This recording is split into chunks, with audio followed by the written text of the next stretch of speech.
It opens the baseball season on Friday against Liberty, and the Tiger bats are ready. Sam Hall with the home run. That ties the game at 1. Hall with a big day. He scores twice, including coming in on a wild pitch. The Tigers put 5 runs on the board and then leave it to their pitching. Sam Weatherly, Jeffrey Gilbert, Carson Spires. They combine to strand 17 Liberty runners as the Tigers take Game 1 5-3. Game 2 starts now.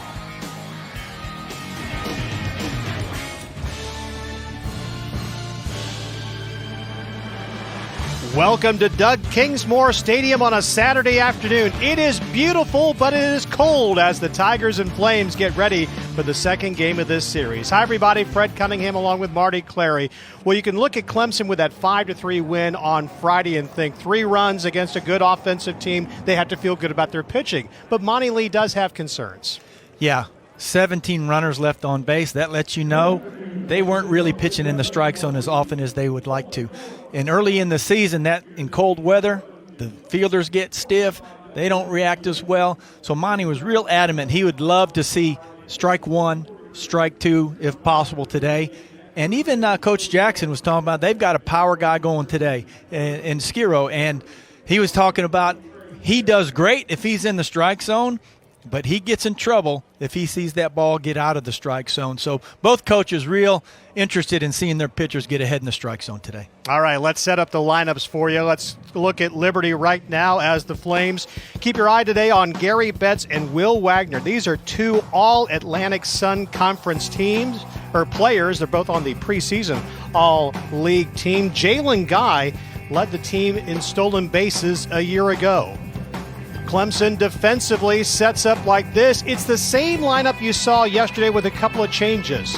Bo Mikowski will start in center field for Bryce Teodosio, and we're going to see a start today for Dylan Brewer in right field. Otherwise, we got the same lineup as the opener. And on the hill for the Tigers today, Davis Sharp.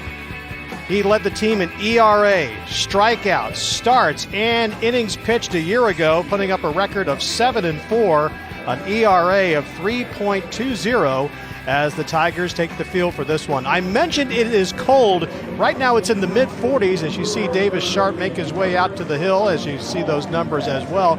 It's about 44 degrees right now at first pitch, and you mentioned a little bit about this. What's it like, even though it's beautiful, to be out there on a chilly day like this? Well, for a pitcher, it's outstanding. I love the cold days early in the season because I was warm. I came off the sidelines getting warmed up. I'm heated up. As those hitters and those fielders stand around longer in cold weather, they get a little stiffer, and if you can get that ball inside on them and jam them a little bit, their hands start stinging. So I used to love to pitch in the cold weather games, but I had to be throwing strikes because I didn't want to throw a whole lot of pitches and give hitters a chance to get on track. Davis Sharp getting ready to go as we see our coaches, and there is Scott Jackson for Liberty in his 4th season as the head coach. Hired in June of 2016, but he's been there for a long time. He was the pitching coach starting back in 2008. They joined the ASUN Conference a year ago, and what a debut they had. Not only did they win the league last year, they are favored to win it this year. Yeah, and I don't think they have any fear on playing anybody in the country. They're a good ball club, and they proved that last year. I think they beat several Power 5 conference teams, and I think you were kidding around that they might have won the ACC had they been in that type situation. So they're a good ball club, and Clemson has to be at their best to win. Yeah, they've won a ton of games against the conference a year ago. There is Monty Lee back there, season number 5 for him. The 14th most victories in the country over the last 4 years. And, of course, each of these 4 years, he's taken the Tigers to the ACC, or I say the NCAA tournament. And, of course, he made that great first impression in 2016 by winning the ACC championship. That'll get the fans on your side very quickly. Yeah, and they've got good players. It's just difficult when players you go after, they get drafted a lot of times. That's the kind of players that Clemson goes after. And then if you have any injuries and stuff, but they've got a good ball club, but they're young. They're new everywhere in the infield. And so they need the pitcher to throw strikes, and they need to get on track early to have confidence. So we're ready to go with this one. Gray Betts, the left fielder, will lead things off for the Flames. Betts in yesterday's game was 0 for 4, so they did a good job of keeping the leadoff guy off base, although, as you mentioned, Liberty got a bunch of base runners, but they just went 1 for 16 once they got runners in scoring position. First pitch from Davis Sharp. Taking it for a strike. And that's exactly what Monty Lee wants to see. Every hitter going that, because they tend to want to make the pitcher throw a lot of pitches, and so you get ahead, you force them to swing. Talks about he's a pitch to contact guy.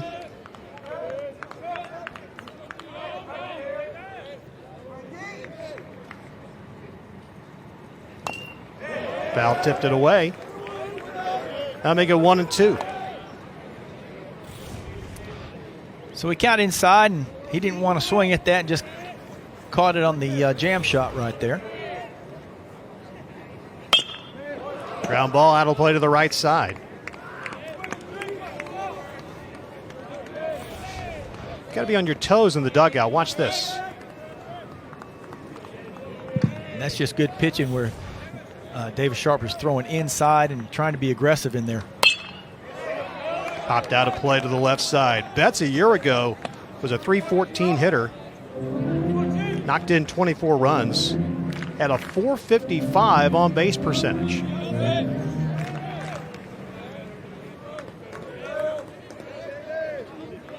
Not a lot of wind out there today. It's kind of a crosswind right now, blowing from left field towards right. Fly ball. Center field calling for it is Mikowski. He brings it in, and there's one down. Well, I think Monty's breathing a little sigh of relief right there, because he's seeing Davis is pretty sharp. He's used 3 different pitches here in the first hitter, and all of them were in the strike zone or near it. And so if he can get that consistently through, you could probably get, maybe 6 innings out of him. You see right there, the flag showed you a little bit of the wind direction, a little bit of the strength. So with one away, Brandon Rohrer, the right fielder, comes up. Takes a pitch for a strike. Rohrer yesterday was 1 for 6. Junior out of Middletown, Delaware. Takes it inside. Davis averaging right around that 87, 88 mile an hour right now. Takes a cut and misses, 1-1. And some of you say, well, that's not 90 degrees, but look at him come right back here. He changed speeds, and that differential right there is what gets hitters off balance. Takes it high.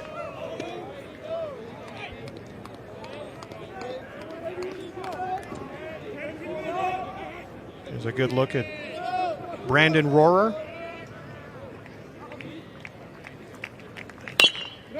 Ground ball to the right side, out of play. Rohrer a year ago was a .300 hitter, .311. No homers, 30 RBI. .423 was his on-base percentage.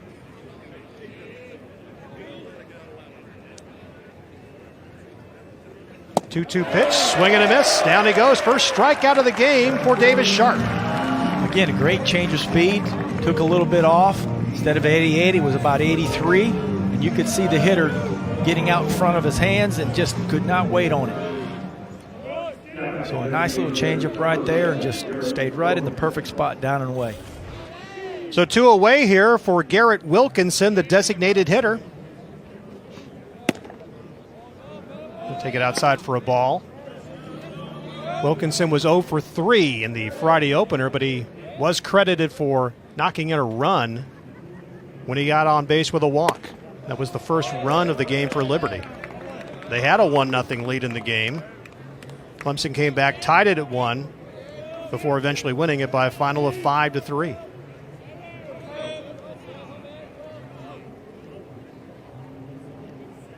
The 2-0. Takes it. This is a very, very patient offense. Yeah, this was the first time he'd got behind 2-0, and to see him come back, I know, has meant a lot to Monty right there in his ball club. Takes it inside for a strike, 2-2. Real nice breaking ball right there. Backed up just a little bit and had the hitter back up, but it came right back over the inside part of the plate.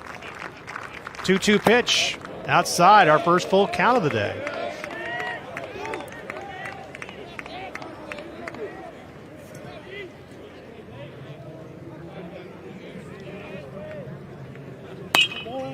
Fly ball out of play.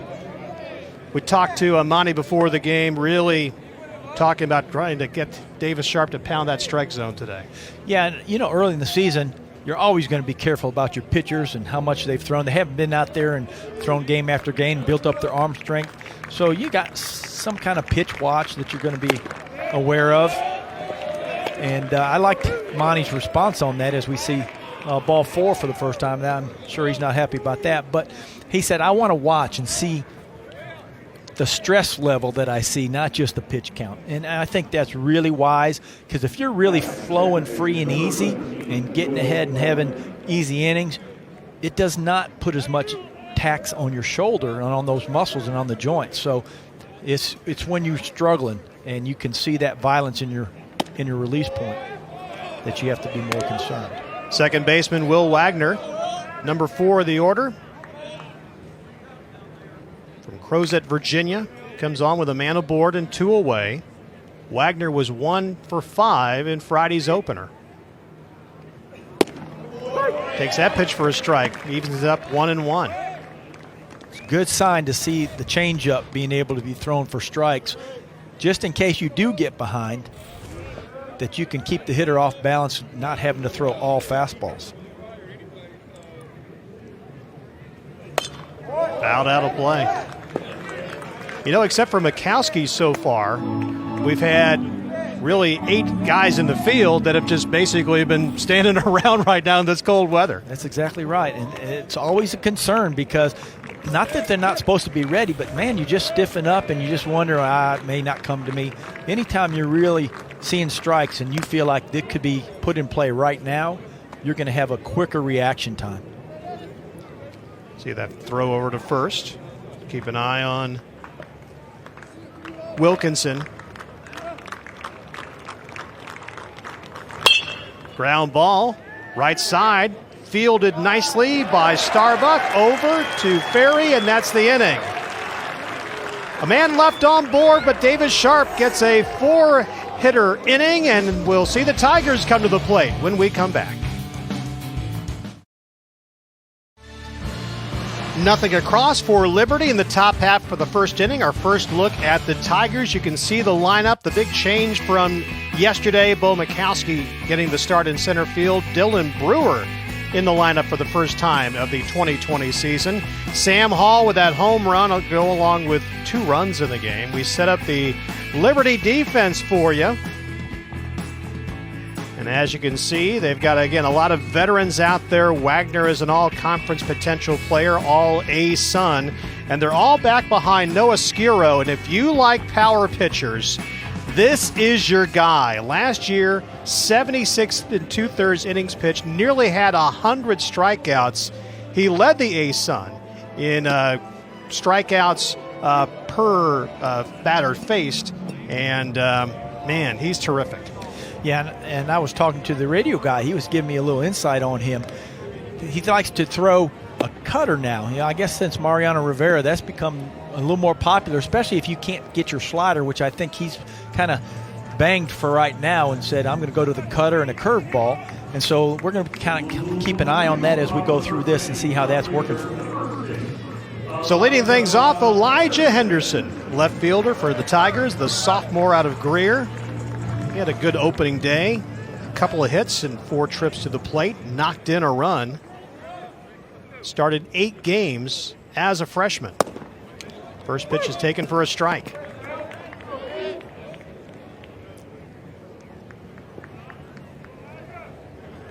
Hit 156 a year ago with a homer and 5 RBIs. There's a drive, left field. It is going to drop in for a base hit. So the Tigers get the leadoff man aboard. That's a jam shot. It's actually a pretty good pitch, but got just enough of it to get in the outfield. I thought it was going to hang enough to where they might get up under it, but just fell in front of them and play it safe at this point. So the leadoff man is aboard, and here comes Kier Meredith, the designated hitter for the Tigers.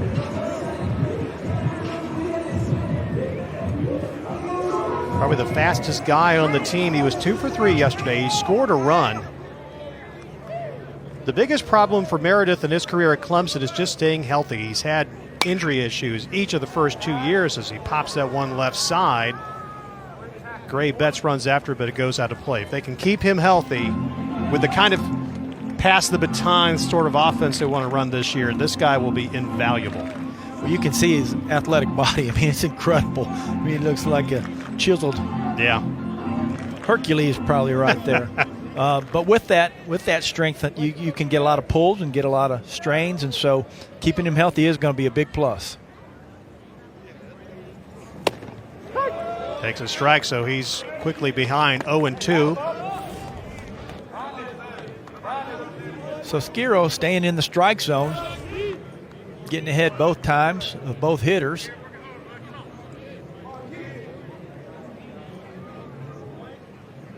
Oh, 2 pitch. Ground ball up the middle. Can they turn 2? They get 1 and turn it around and very quickly. So he hits in the double play. Nicely done by Cam Locklear with the throw to Drew Bauman. And I like the thought process on Skiro right there. He was 0-2, and a lot of times you think waste 1 or, now's the time to throw a breaking ball and strike out. But he just powered them. He's going to limit them to see as few pitches as possible. That helps you go later on in the game. They haven't seen your curveball. They haven't seen your changeup. So I like his thought process there. So the double play makes it a 2-out situation for James Parker, the third baseman. And for those of you wondering, he's throwing about 92 miles an hour right now. Good look at James right there, the sophomore. Had a hit in 5 trips to the plate yesterday. There's a miss. Now that one was down and away. And, sometimes you release point, but it looked like that was his first, not slider, but that cutter. Ground ball, left side, fielded by Highfill, who makes the throw over, and that's the inning. Tigers got a hit. Liberty turned to double play. It's a 3 up and 3 down for Clemson. We go to the second. We're scoreless.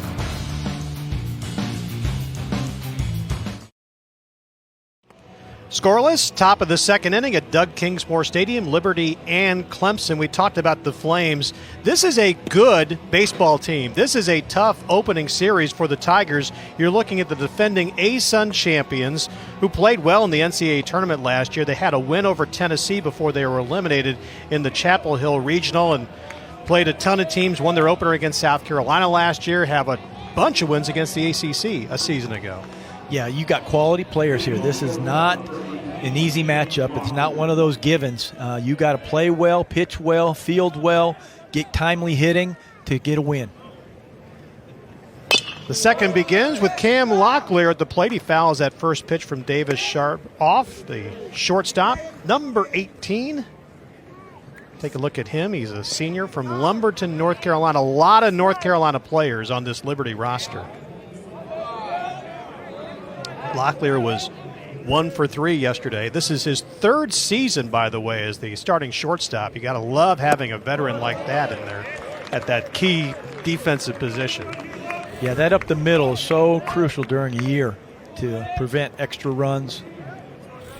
Just a great off-speed pitch. Sharp is, just like his name says, sharp right now. Ball makes it 1-2. Monty Lee was talking this week when he talks about position battles in the preseason. He says there's 3 spots where defense takes it out. And that's catcher, shortstop, and center field. And Davis Sharp with his 2nd strikeout of the game, and the leadoff batter goes down. And that's why you want to be close. That wasn't a perfect breaking ball, but it was enough change of speeds, especially early in a season. You just haven't seen enough balls that are spinning coming out of pitchers. And so you get it close to the plate, you got a chance of getting a hitter out right now. So with the one away, the catcher Brady Gulachowski is up, and he sends a shot down the right field line that gets beyond the reach of Chad Ferry. It's in the corner, and it's going to be a stand-up double for Gulachowski. Just a good piece of hitting right there. That pitch was down and in, and he drove it right down the line. Perfect location. You take a look at it right here. You see down the line right there. Took a bad hop, or he might have been able to knock that down, keep it to a single, but all the way to the corner. So a runner in scoring position now for the Flames with one away. That brings up Ben Highfield, the third baseman.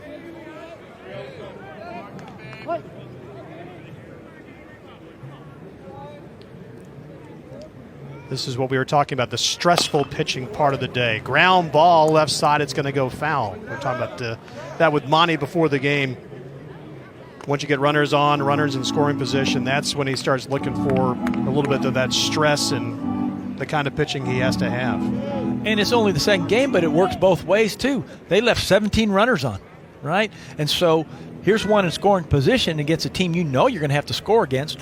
And so that starts building on you as well. Somebody come through and get a hit, all of a sudden that relieves all that pressure of trying to get a hit with the runner in scoring position. Yeah, Liberty was 1 for 16 yesterday with runners in scoring position. As Highfield takes a swing and a miss. Perfect location. That is just a good location. Tough for a hitter, especially early in the year where you haven't seen a lot of pitches. The 0-2 from Davis Sharp. Fly ball. It's going to go right at the second baseman, Max Starbuck, who brings it in. There's 2 down. And right there, just great pitching. And that's one thing Monty was glad and spoke highly of his players yesterday. Even in that situation, they did not let things get out of hand. They kept it under control. And right now, Davis made a good pitch there to get that second out. So with 2 down, a runner at second, Drew Bauman, the number 8 hitter in the order, comes up, the sophomore out of Carlisle, Pennsylvania.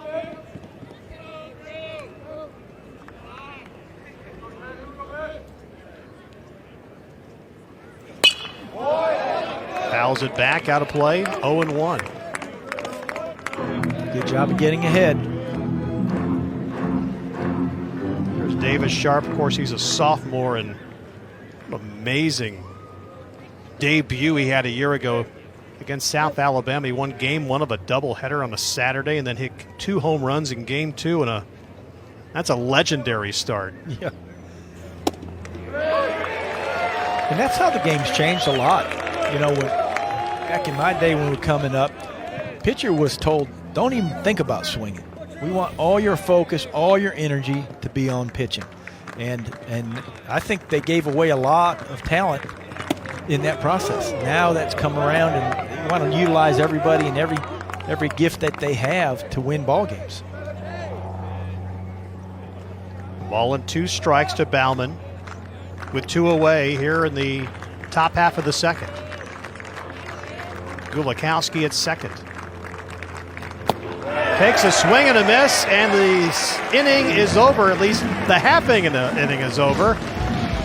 Sharp with 2 strikeouts in the inning. They leave a runner at second. We go to the bottom of the second. No score at Doug Kingsmore.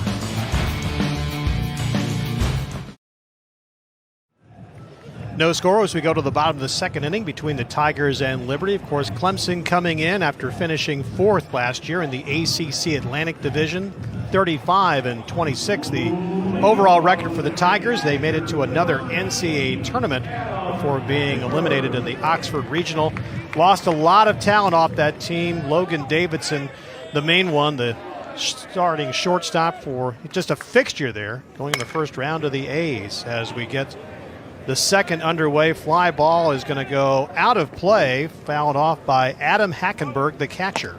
Hackenberg, Mikowski, and Ferry due up here for the Tigers in the inning. As you take a look at Adam Hackenberg, had a good game yesterday, 2 hits, knocked in a run in 5 trips to the plate.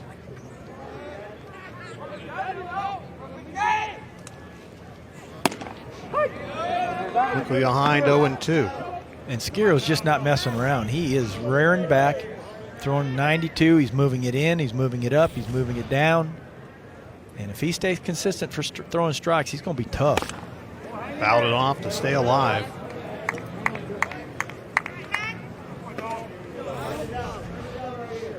Good hard fastball inside. Could just tied them all up.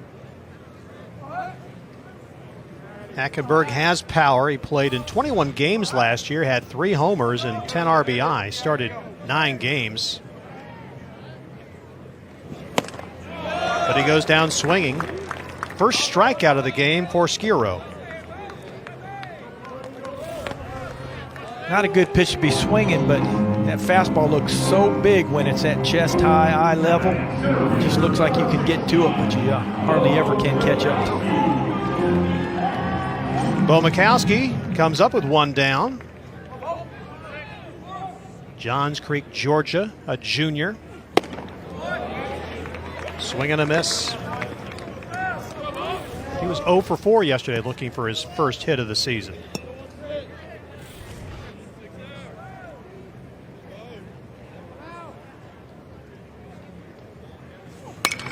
Popped it up. That'll be out of play. Bo was a .248 hitter a year ago. Got off to a great start before he kind of cooled off a little bit. Knocked in 14 runs, stole 8 bases.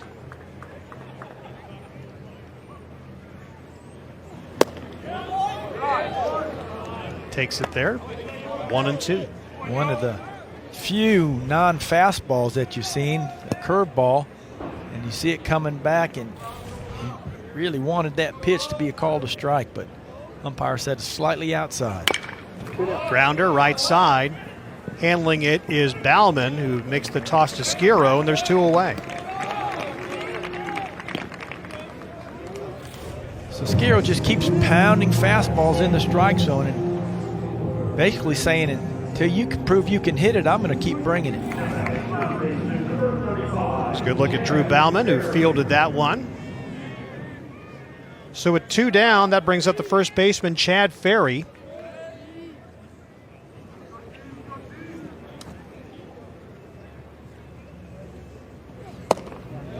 Takes that first pitch. Low for a ball. Ferry was 0 for 2 yesterday, but walked twice.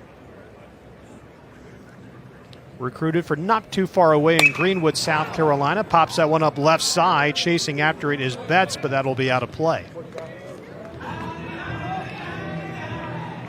Interesting freshman season for Ferry. They loved what he did in the fall and felt confident about him, but he started out 0 for 24. Didn't get his first hit until May. And then he really took off in that closing part of the season. Started 11 of the last 12 games and hit 282 in that stretch. Happens with freshmen. I tell you, confidence is everything. It's so. I remember David Justice would hit 190, 180, 190. And Bobby Cox just tell him, listen, you got the swing. Just hang in there. Don't worry about it. And when it clicked, it clicked. That time he had a good shot at it, but there was Gray Betts to make the catch, and it's a 1-2-3 inning for Liberty. 2 completed, Doug Kingsmore. We are scoreless. Top of the third, scoreless between Liberty and Clemson on a busy Saturday up here. You want to see how busy things are? We've got 2 control rooms working right now. On your right, that is the softball game that's control room, as the softball team right now, they've just underway with a game against Michigan State. On the left, that is our baseball control room, and if that's not enough, we got the men's basketball game between the Tigers and Louisville. That's set to tip off in about 2.5 hours from now. So a very busy Saturday here at Clemson, and more action tomorrow with women's basketball, baseball, and softball. Jalen Guy leading things off. He pops it up. Calling everybody off is Ferry, who makes the grab, and there's 1 down. So Sharp mixing it up a lot more than Skiro is. Skiro is just rearing back and basically showing fastball and saying, prove to me you can hit me. Sharp has gotten ahead over 2 innings and a third now, mixing it up, getting ahead with the fastball, but throwing that little change up, little breaking ball, and he has kept him off balance for sure. Top of the order for the Flames, Gray Betts. He flew out to center field to open the game. Going up against Davis Sharp. Davis working quickly now. You see that little slider tail in just at the last second, fooled the hitter. Ground ball, right side, fouled away, 1-2. Again, pounding that slider down and in. Very difficult to hit fair.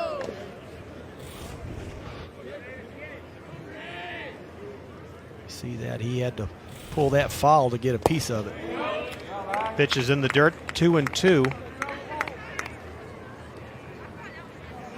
At this point, Davis, I believe, up right around that 40 pitch mark.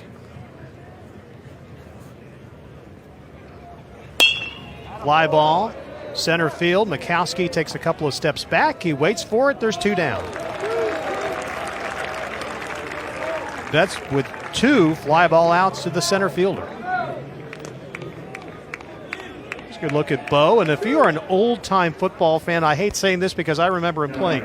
His father, Don Mikowski, was a great football player, great quarterback, not only at Virginia, but went on for a long career at the NFL, probably best known for his days with the Packers, the pre-Brett Favre Packers. There you go.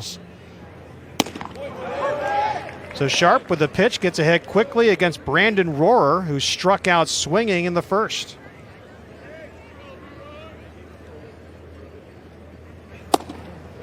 Pitch is inside. I don't want to jinx Davis or Drew Sharp here. I'm sorry, Davis Sharp. I was going back and forth on my Sharps. I don't want to jinx him at all, but Monty was talking about how he needs to get some 1, 2, 3 innings, some 10, 12 pitch innings. Yeah, and he's done that so far. All the innings have really gone fairly quick. It's a little more pitches than maybe you want to throw, but I think they both look very, very comfortable. Both pitchers do not seem to be in any kind of stress level on the mound. Ground ball right side. Ferry has it. He'll take it himself. It's a 1, 2, 3 inning for the Tigers. We will talk to Scott Jackson, head coach at Liberty, when we come back. Fred Cunningham and Marty Clary with you, and we are pleased to be joined by the head coach of Liberty, Scott Jackson. Coach, thanks for taking a few minutes to be with us, and man, Noah Skiro is impressive.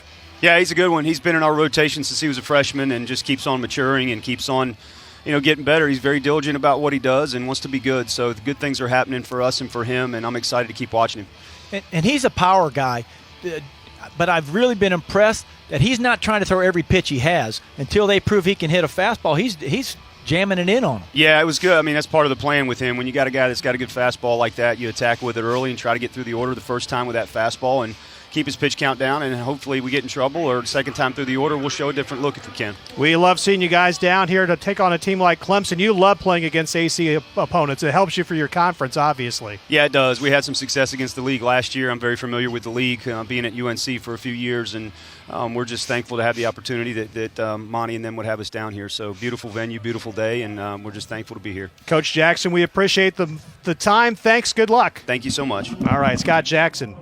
Again, in his 4th season, but he's been at Liberty a long time, going back to his days as the pitching coach. Sam Hall will lead things off here for the Tigers in the bottom half of the 3rd. Hall, of course, hit a home run yesterday that tied the game, scored a couple of times in the season opener. One of the few times not starting with a strike. He looked like he threw his little cutter right there. He throws it about 88 versus his fastball 92. Takes it for a strike. Hall was all over the place last year as far as positions for Clemson. They just mainly wanted to get him in there because of that speed. He hit leadoff pretty much the whole season. Led the ACC in steals. Fouls that back, 1-2.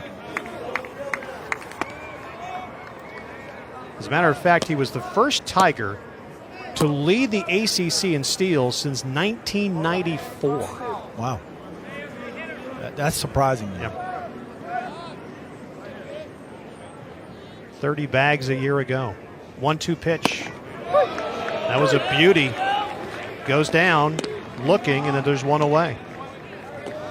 And so as a hitter, that breaking ball seems to start high, but you can see where it crosses not far from the belt line. But that's tough when you haven't seen it, and he's throwing 92, and then he breaks off 176. So that brings up the right fielder, the freshman Dylan Brewer, making his first start of his career, and this is a tough guy to face. This is welcome to college baseball right here, isn't it? Exactly. And early in the year, and here we are, it's cold. But exciting to have your opportunity. Freshman out of Latta, South Carolina. Monty really high on him for obvious reasons. He was drafted in the 32nd round by the Giants. Perfect Game considers him a top 10 college prospect ahead of the 2022 draft. So big things expected from this young man. The nice thing about baseball versus football or basketball, where it takes so much more physical competition against somebody one-on-one, where you actually their strength against yours. This is skill, their skill versus your skill. So you don't have to be the most physical kind. You just have to be able to have the right techniques and the right skill levels to be successful. He took that 3-0 pitch. That makes it 3-1.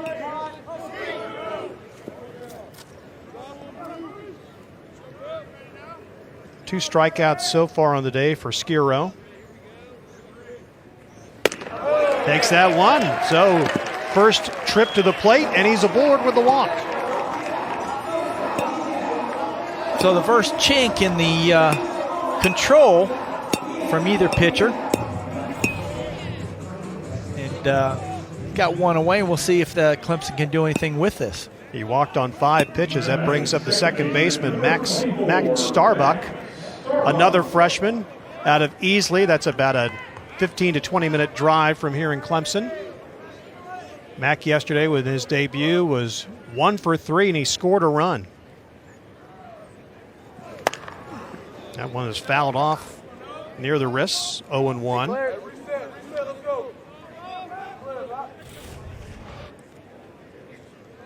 Getting that high fastball, it's hard to catch up with it, and then it ran in on him a little bit, and almost a protect yourself swing.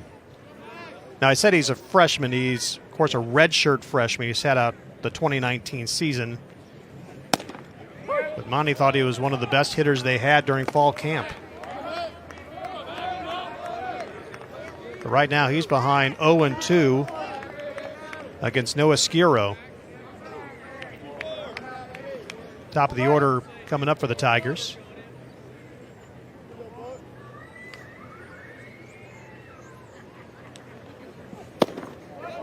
Pitch is outside, 1-2.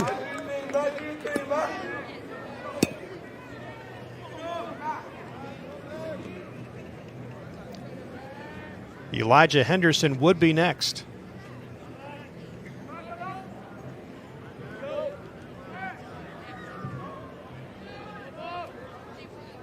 Back.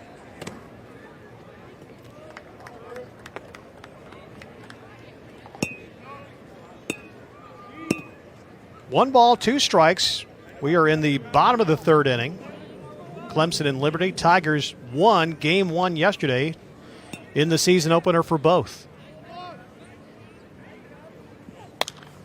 Pops it up, but it's going to go right above us and out of play.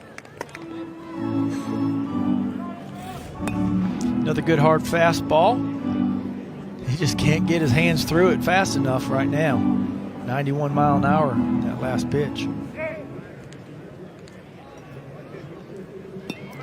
Wonder if he's going to mix in that breaking ball. He got strikeout earlier on it. There's a shot that's going to go to the second baseman. It drops it. He makes the throw over. They had a chance for 2, but Wagner couldn't handle it cleanly. He still goes to Bauman at first, so they only get 1. He didn't go to the curveball, but he did do the cutter, and he had it set up for a double play. Just a slight bobble, but a good recovery to get an out. It does move the runner into scoring position now. First runner in that scoring position now for the Tigers, and that brings up Elijah Henderson, who singled to start the Clemson first. In the book, it's a line drive. It was more of a kind of a pop fly ball that sort of just fell right in front of Betts in left field. And that's all you need right now. You don't need a scalder. You just need something to find green grass in the outfield.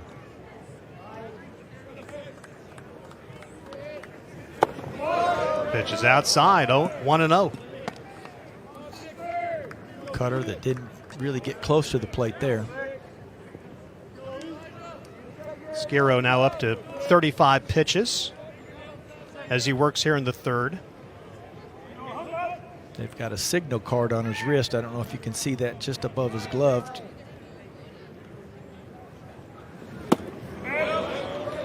Takes a cut and misses, 1-1. Nice breaking ball right there.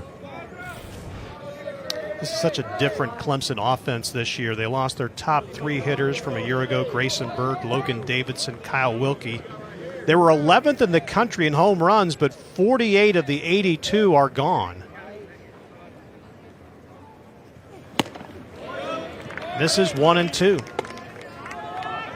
Yeah, and that's the difficult part about a really good program with really good players, is they're not staying around for the whole time. And so you constantly have to regroup and next man up type situation that you hear a lot of in football when somebody gets injured. Well, here they've gone to play somewhere else at the highest level. Throw back to second base, but you can see Brewer was able to get back. Good shot of Dylan Brewer.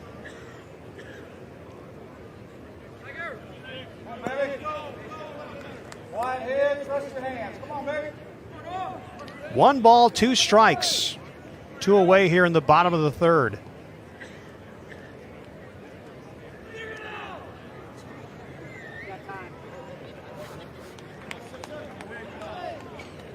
A little extra delay here.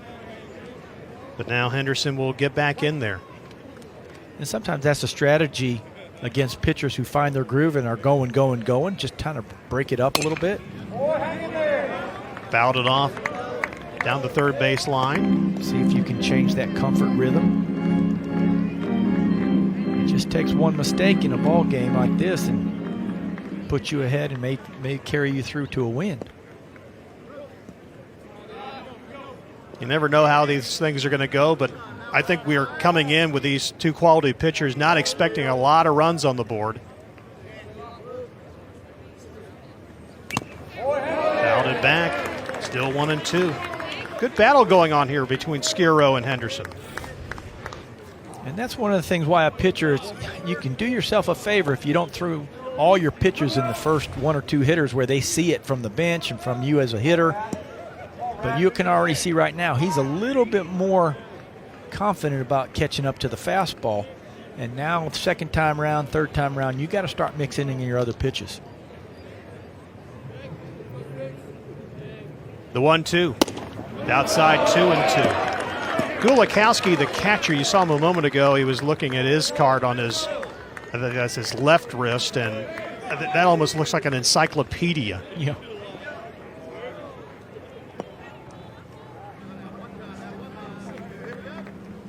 Two balls and 2 strikes.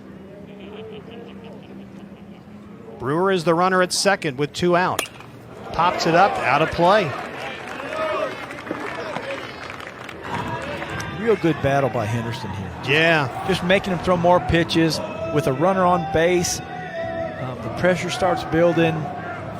You get more comfortable because you've seen a lot of his pitches in one at bat. So who's going to make the key play right here? 2 balls, 2 strikes. Misses, and it's now full count. Kier Meredith would be next. Clemson fans now making some noise. They can see an opportunity here.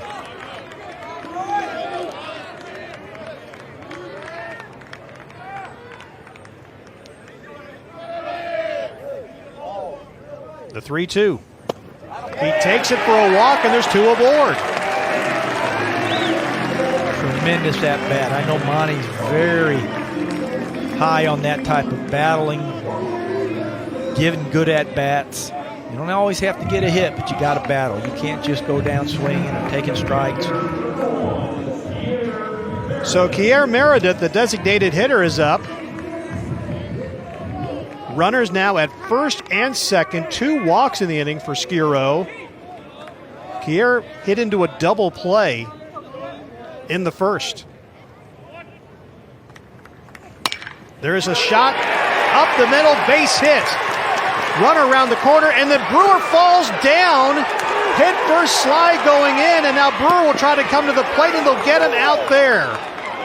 What a frustrating end of the inning that is. That could have clearly been A run scored, but Brewer came around, got in the grass, and just lost his footing. Oh, a frustrating way to end. It looked like he had a run to score, but instead he loses his footing, and with nowhere else to go, he gets tagged out at the plate. We'll talk to Monty Lee when we come back. We're going to the top of the fourth inning. Liberty and Clemson. We have a scoreless game here at Doug Kingsmore Stadium as the Tigers had a chance to score right there. We bring in Monty Lee. And Monty, I know that was a frustrating way to end the inning, but right before that, Elijah Henderson, that was an incredible at-bat. That was a terrific walk. Yeah, that was a good at-bat. Yeah, we were down, obviously with 2 strikes. He kept fighting pitches off, and found a way to get on base right there, so it was a great at-bat. And you said something that now you're going to have to live with a little bit. You said these young guys, you've got to be forgiving and encouraging, and I know that's killing you. There's nowhere to go right there. Yeah. There's no point in that. So, yeah. Again, we get a big 2-out hit right there with Kier and wind up not being able to score a run because of, immaturity. All right, Monty, we appreciate you joining us. Thank you. Monty Lee, coach of the Tigers. And we had that set up before the game. And, I give him credit because that's I know he wanted to shake him out of a tree right there because Yeah. just head to the plate, head to the plate. That's what happens with freshmen sometimes. And Garrett Wilkinson, the designated hitter, will lead things here in the fourth inning.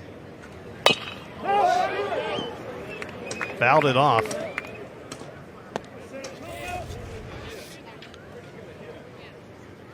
He walked back in the first inning.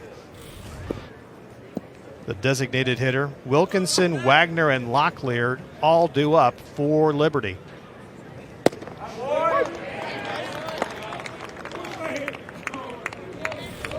Good start here. 0-2 is the count.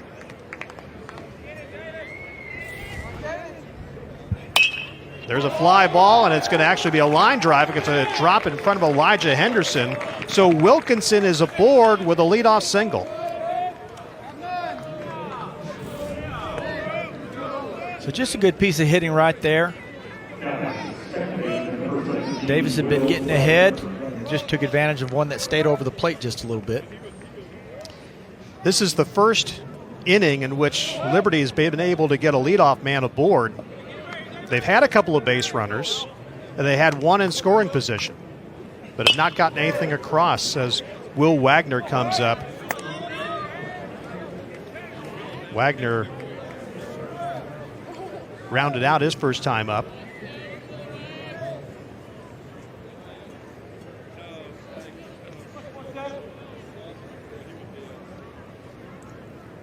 The 0-1.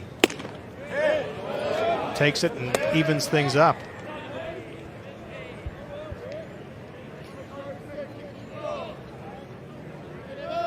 Sharp right around 50 pitches right now as we work here in the top of the fourth. Pops it right to the third baseman, James Parker, and just like that, there's one down.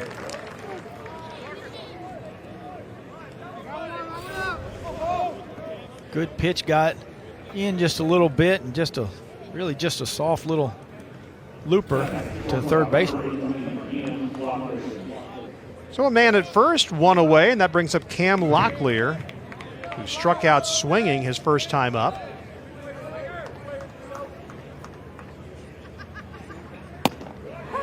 Pitch taken for a strike.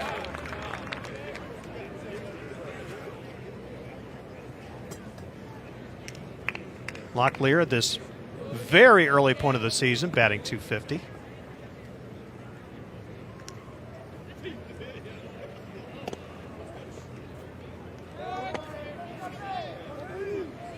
So that throw over the first as they're keeping their eye on Wilkinson.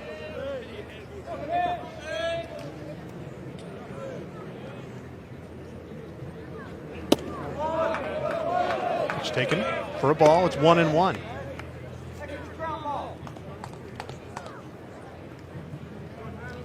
Gulikowski is on deck. Excuse me, Locklear is on deck.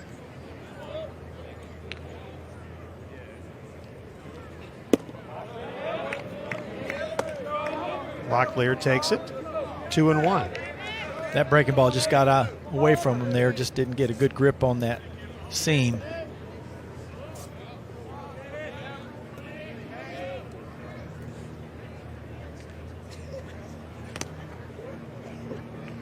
Another throw over to first.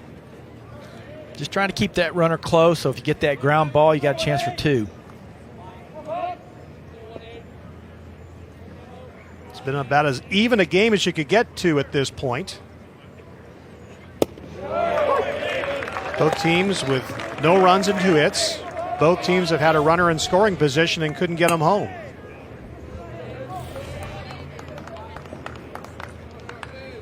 Two balls and 2 strikes. The pitch from Sharp. There's a line drive. It's going to go right at Sam Hall. Hall whips it over. Can't get 2, but there's 2 away. Well, 3 hitters in a row have hit that kind of soft little off the bat liner. One of them found grass. 2 of them were caught.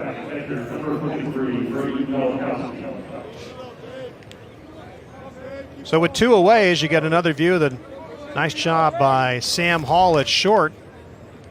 Brings up Brady Gulikowski. He doubled down the right field line, and he has another base hit. This might be another double into the right field corner. They're going to hold the runner at third, and Gulikowski actually with a single. I was about to describe his base hit. He basically did the same thing again, only this time they held him to a single. Yeah, about a 3-foot difference down the line, more towards the inside part of the field, just by the glove of the first baseman who was holding the runner on, so he didn't get quite the jump he would like to have. Well, Gulikowski is the new catcher.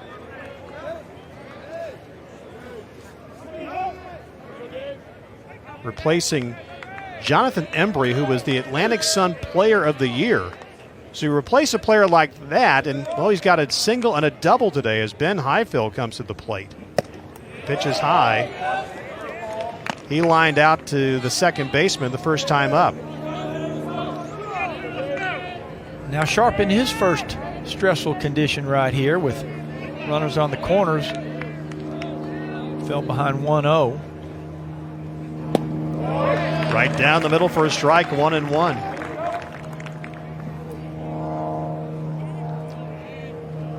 Liberty hitters have not felt comfortable with that pitch. When he throws it, they usually get locked up and do not take a good swing so far. Ball and a strike. Fouled out of play. That'll make it 1-2. Came right back with it, and again, just had a swing at it, but it was not a power swing. Liberty left a runner on board in the first. Left a runner in the second. They've got 2 on now, but there's 2 out. 1-2 pitch. Hackenberg stays in front of it. That makes it 2-2.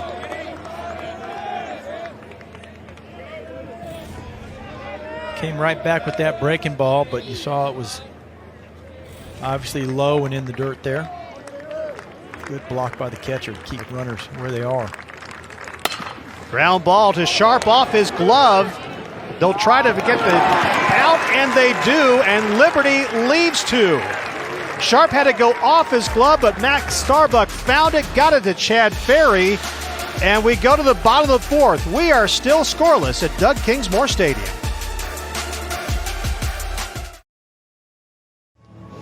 Bottom of the 4th inning at Clemson. Tigers and Liberty are scoreless on a Saturday afternoon. Sunny, about 47 degrees right now, just a little bit of a breeze. So you got to bundle up a little bit to enjoy this one.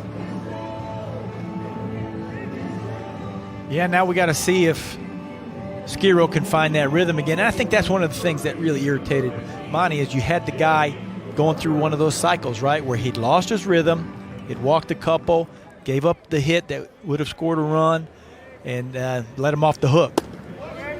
So James Parker leads off the bottom half of the fourth inning for the Tigers. And if you're just joining us, Kier Meredith had a base hit with 2 outs. It looked like it was going to bring Dylan Brewer home, but rounding third, he got in the grass and lost his footing and then got hung up. They had no place to go and got tagged out, and that ended the inning and took away what would have been a golden scoring opportunity for the Tigers. And you're right, Skiro was kind of struggling a little bit, had a couple of walks in the last inning. Then that's what they said. As he's throwing strikes, he does well. If he starts walking people, things start coming off, the wheels start coming off, and that looked like what was going on with that big hit right there. And who knows if they had gotten another hit or wild pitch or something like that after that when you're out of your rhythm.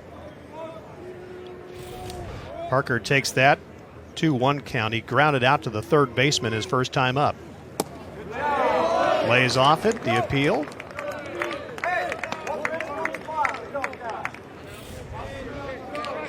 A look. Was able to hold it back. Yeah, definitely didn't swing. 3 balls and a strike. There's a shot, base hit. Left center field. Guy in front of it. They will hold Parker to a single, but the leadoff man is aboard for the Tigers. Second time in the game they've gotten the leadoff man on. And you don't know what would have happened, but that's what gut wrenches Monty Lee right there, right? Because that's might have been what he thought was going to be happening is as he's losing his control a little bit in one inning and the rhythm, man, you can really take advantage of that. That hit would have been handy last inning if you're a Tiger fan. So with Parker aboard, here comes Adam Hackenberg as they throw over to first. Hackenberg struck out swinging to lead off the second.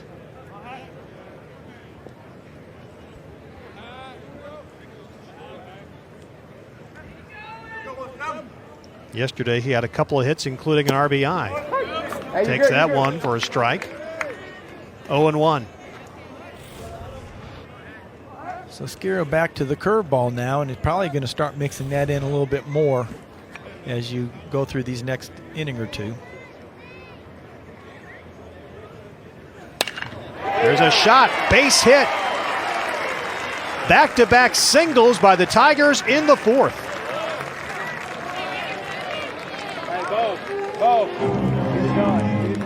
And so that's what I was talking about. Early on, it's great. Use one pitch, minimize them to see it. But second time round, they're hitting it now. So you've got to be ready to throw that second and third pitch periodically a little bit more regular than you did in the first 2 or 3 innings. Tigers have a chance for a big inning now. They've got back-to-back singles to start things. They've got the heart of the order up right now. Here's Bo Mikowski batting fifth. Grounded out to first and a toss to the pitcher the first time up. Mikowski looking to move the runners over, lays down a bunt. Executed perfectly, one away, but runners at second and third. Looked like that ball might have worked its way foul if he would have let it go, but chose to go ahead and get the out. See there, it's headed towards the line a little bit.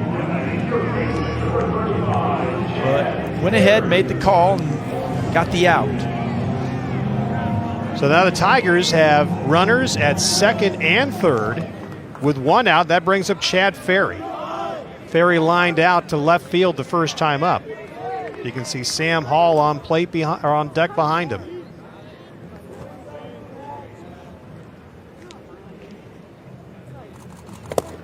Pitch is in the dirt.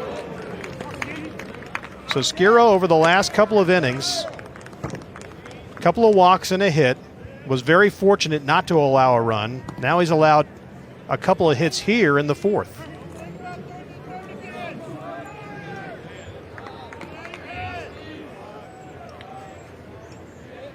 And having not thrown a lot of other pitches but fastball puts you in a little disadvantage now that you're in trouble. Fly ball, center field. Jalen Guy coming in for it. Actually, it's going to be the second baseman handling it, Will Wagner, and that's a break right there. It was not a deep enough fly ball to get the runner home, so there's 2 away. Skiro got that fastball up high enough to where there's not much you can do but hit it straight up.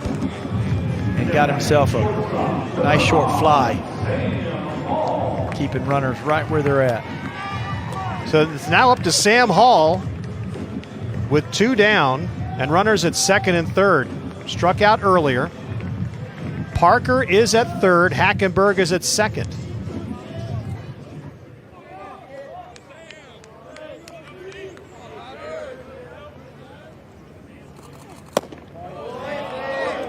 Takes that pitch.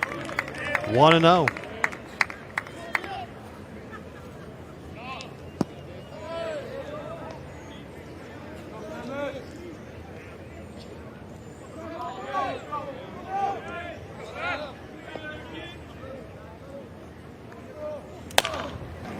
Pop fly, right field. It's going to drop just into the glove and foul territory of Drew Bauman.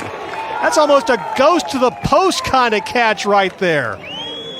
What a way to get out of the inning. The Tigers get the first 2 aboard, but leave them both stranded.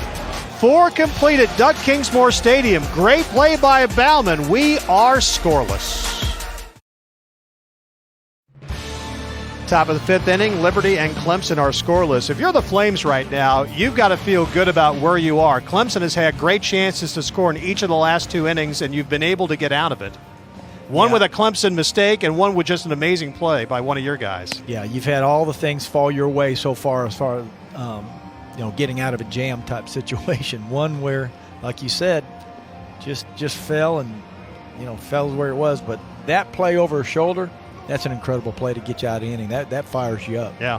So it's real important here for Davis to come out really sharp, to go with his name, of course, and try and get these hitters out this inning while they're probably feeling pretty good about themselves. Numbers 8, 9, and 1 hitters coming up now for Liberty. Here's Drew Bauman. Struck out swinging back in the second.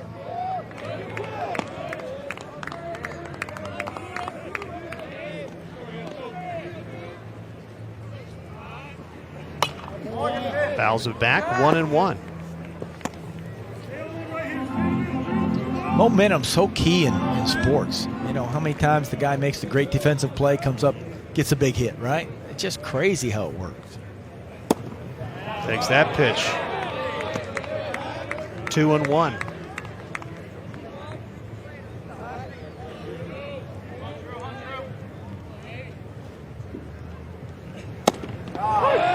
Right down the middle, evens it up. This is one of those games that it just kind of feels like it's borderline excruciating because there's not a lot of runs you're not expecting unless we get deep into the bullpens. Yep. Popped it up. Look at Davis Sharp chasing after it along with Ferry, but it bounces off the Clemson dugout and it'll remain 2-2.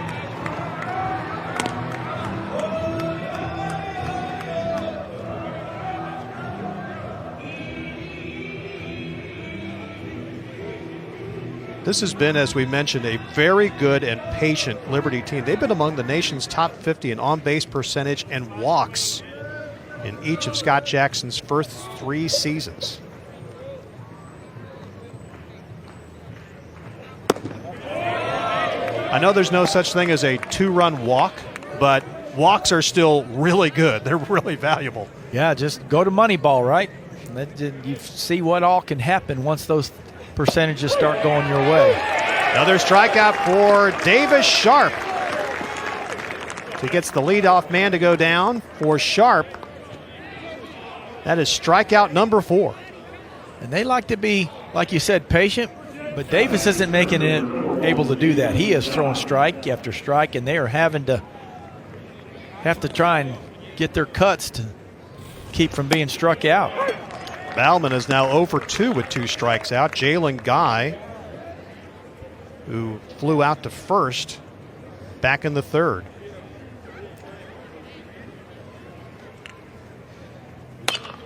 Popped it up right side. Ferry chasing after it, but it will go into the Clemson bullpen area. But again, 0-2 for Davis right here, and he just keeps pounding strikes.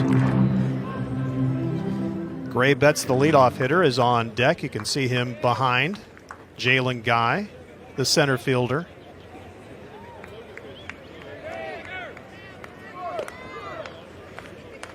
0-2 pitch. Swung one outside the strike zone. Strikeout number 5 for Sharp. So what we're talking about, if that was 2-0, he doesn't even swing there.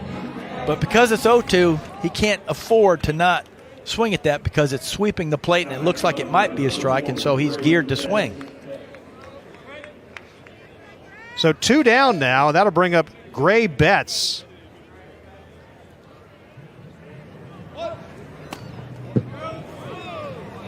Pitch is low, goes beyond the grab of Hackenberg, 1-0. Betts has flown out twice, both times to Bukowski in center. Still looking for his first hit of the season, and again, he's an all-A-Sun performer. Takes a strike as he's set up for a bunt, 1-1. Thought that might be inside, but perfect location. Takes it outside, 2-1. No runs, 4 hits, no errors for Clemson, 0-3 and 0 for Liberty. We're in the top of the 5th. Takes it inside for a strike, 2-2. Another breaking ball perfectly located on the inside corner. Swings and a miss. It's a 1-2-3 all strikeout inning for Davis Sharp. We go to the bottom of the 5th. A scoreless game at Doug Kingsmore Stadium.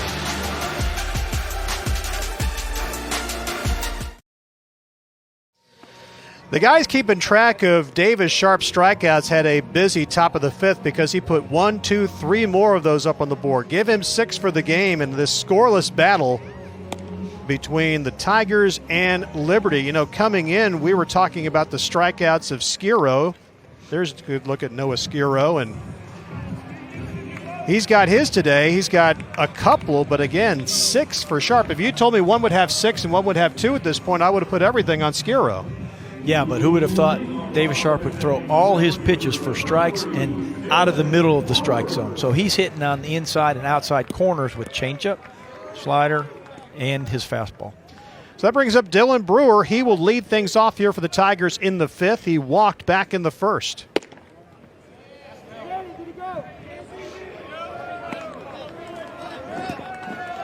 Takes a strike, 0-1.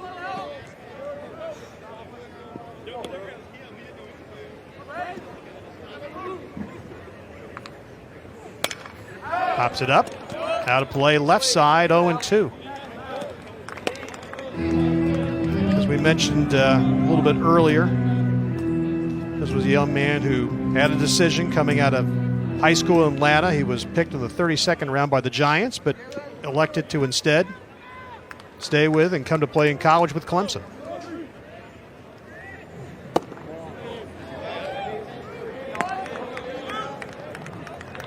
Ball and 2 strikes now.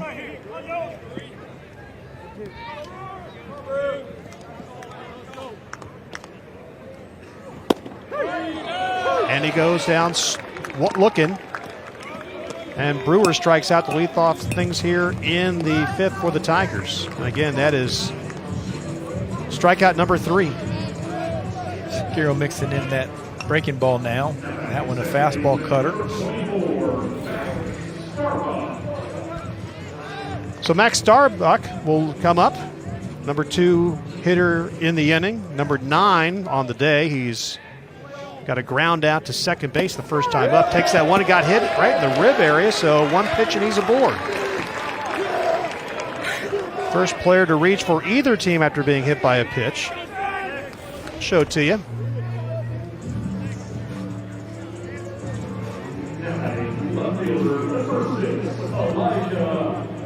Just grazed him on the inside on that left side of his ribs.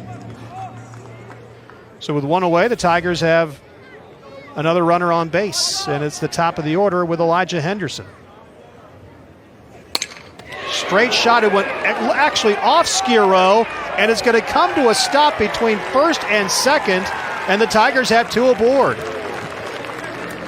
And now you have to see just exactly how hard that hit him, how flush. Looks like he never got a glove on it. Yeah. Caught the backside of him a little bit.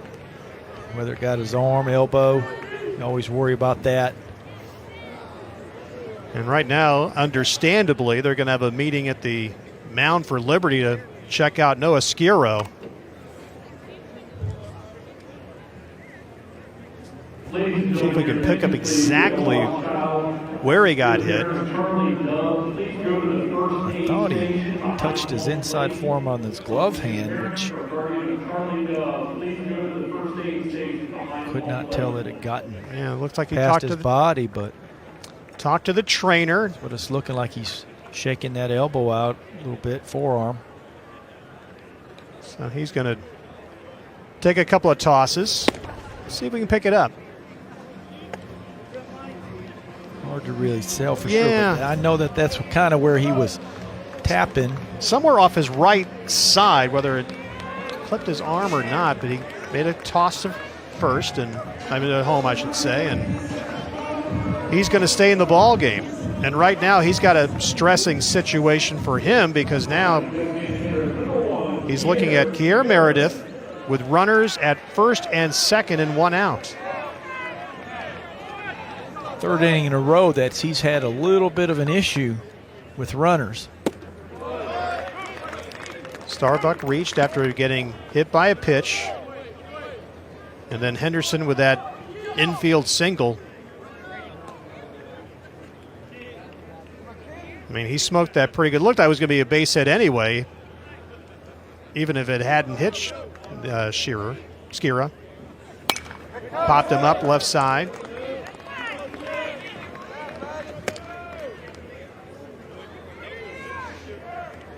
Good look at Mac Starbuck, the second baseman. And there is Henderson. For Henderson, that was his second hit of the day. And he's reached all three times. He walked back in the third, so he's been productive. Here's Meredith. He's got a hit on the day. He's also hit into a double play. Takes that one. Low and outside, 2-1.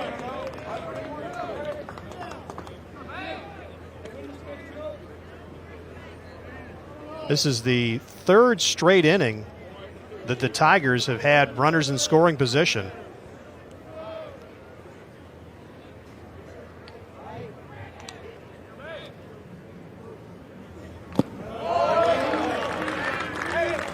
Good patience right there. Good patience on that curveball. Gulikowski had a little trouble handling it, but keeps it in front of him. But it's a 3-1 count now.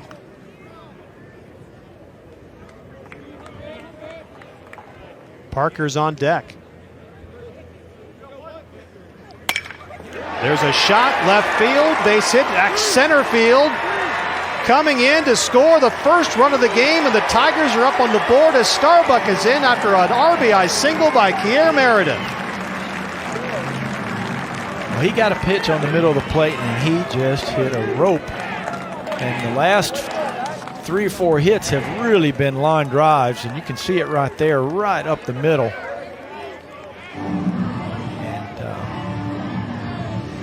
And good jump on second. Easy run in for the score. Starbuck crosses the plate, the first run, and now another meeting at the mound for Liberty. They're going to talk to Noah Skiro. He's given up now back-to-back hits. Tigers have 6 hits in the game. We've seen him look really, I hate to use the word sharp, that's the best word I can think of, with Davis Sharp at the other end, as you can see some activity starting up in the Liberty bullpen. We've seen him look very sharp, but we also looked at him get a little bit out of rhythm. Yeah, and I think that's what they were talking about is, man, when he's really throwing in the strike zone well, he tends to cruise, but he lost it there and really got saved by the misrun by Brewer. And, then had an outstanding defensive player. This could be 3 or 4 runs in this game. So he's still having a great game here. All he has to do is just try and calm down and get back to where he was in the first inning or two. But with that, he cannot rely just fastball right now. He has got to find that curveball and start hitting with it, and that will get these hitters off balance and not swinging so effectively on his fastball. Mason Hand, a right-hander, a redshirt sophomore, is up now in the Liberty bullpen. But meanwhile, back, we've got the same situation for James Parker. Runners at first and second, but the Tigers have a run in. Parker takes a strike. James singled to lead off the fourth his last time up. He also grounded out to the third baseman back in the first.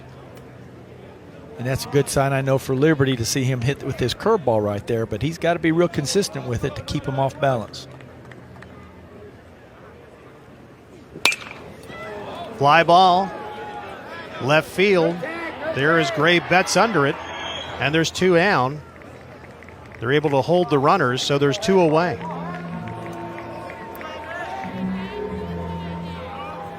Back-to-back curveballs, and both of them for strikes, and so haven't seen that much, and that had the hitter a little bit in front, just hit a soft fly ball to the outfield. So with two out, that brings up the cleanup hitter Adam Hackenberg, who singled to left field in the fourth, struck out swinging in the second. Tigers still have a couple of runners aboard. You got Henderson at second and Meredith at first. Pitch misses by Skiro. It's 1-0.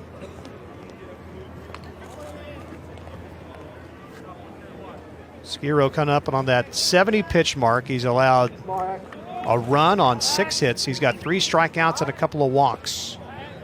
Also hit a batter.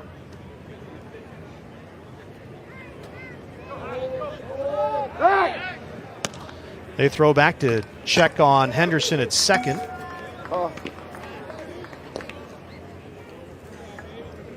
It's a good look at Elijah.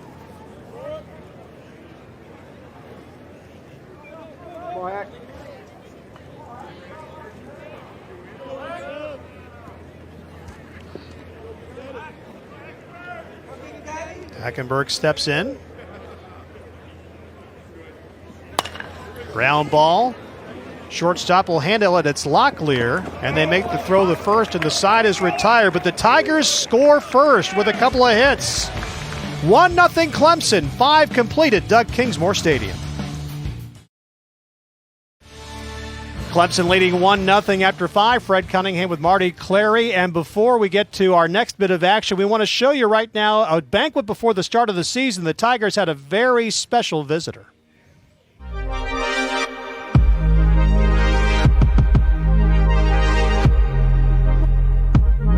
Hi, I'm Clint Hurdle. I'll actually be the keynote speaker here tonight. If I was a parent, I would want my son to be involved in this program. I know they'll be taken care of on the field, and maybe more importantly, they're going to be taken care of off the field. The culture that he's established and his coaching staff is significant. It's important. It's built around integrity and character, selflessness, service to others, all the things that I really respect and admire. So I'm really excited to be here tonight. Happy to be a small part of this banquet fundraiser. What a great night. Obviously a great turnout tonight of Clemson fans, family, friends, and players. Just a great night to get together and celebrate Clemson baseball. And wow, Clint Hurdle just did an amazing job of sharing all his wisdom and experiences with everybody here. Overall, just a wonderful night. Excited to get cranked up here soon. What's up, Tiger fans? We're here closing out the 2020 Clemson Baseball Banquet. We want to thank all the fans and all the people that came here to support us tonight, and also our great speaker, Clint Hurdle. Clint talked a lot about leadership and how to be humble while playing the game and how to enjoy the game. So we're super thankful for the messages that he gave to us while at the baseball facility and also here tonight. So it was awesome to learn from him and gain some wisdom from him.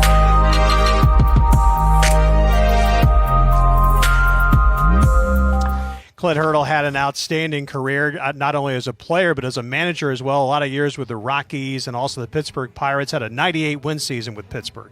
Yeah, he was a great player and a really great guy. He talked about integrity. He brought that to the game himself. We've got a new pitcher for the Tigers, by the way, as Davis Sharp's day is done. And Keyshawn Askew, the sophomore Left-hander out of Powder Springs, Georgia. 6'4" last year.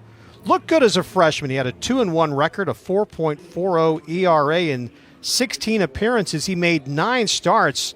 He had a memorable debut against East Tennessee State. He threw 5 scoreless innings with 1 hit in that first career start. He took a no-hitter into that 5th inning. As Brandon Rohrer will lead things off here for Liberty in the 6th inning. Tigers leading 1-0 after getting a run across in the 5th. And this was one of the ones Monty was talking about. We've got to get guys some opportunities to get in there and throw, and especially lefty on lefties in situations like that to have them ready. And so I know Davis Sharp did a fantastic job, and given later in the year, that was somebody you would probably kept going. But now they've got to get pitchers in there and get them ready for battle. 1-1 pitch, swing and a miss, 1-2. Sharp pitched 5 innings, allowed 3 hits, no runs, struck out 6 with 1 walk. And you see his arm angles just, man, got to be brutal on a left-hander coming right from behind your head. Pops it up left side. Looking after it is Henderson. Henderson pulls it in, and there's 1 down.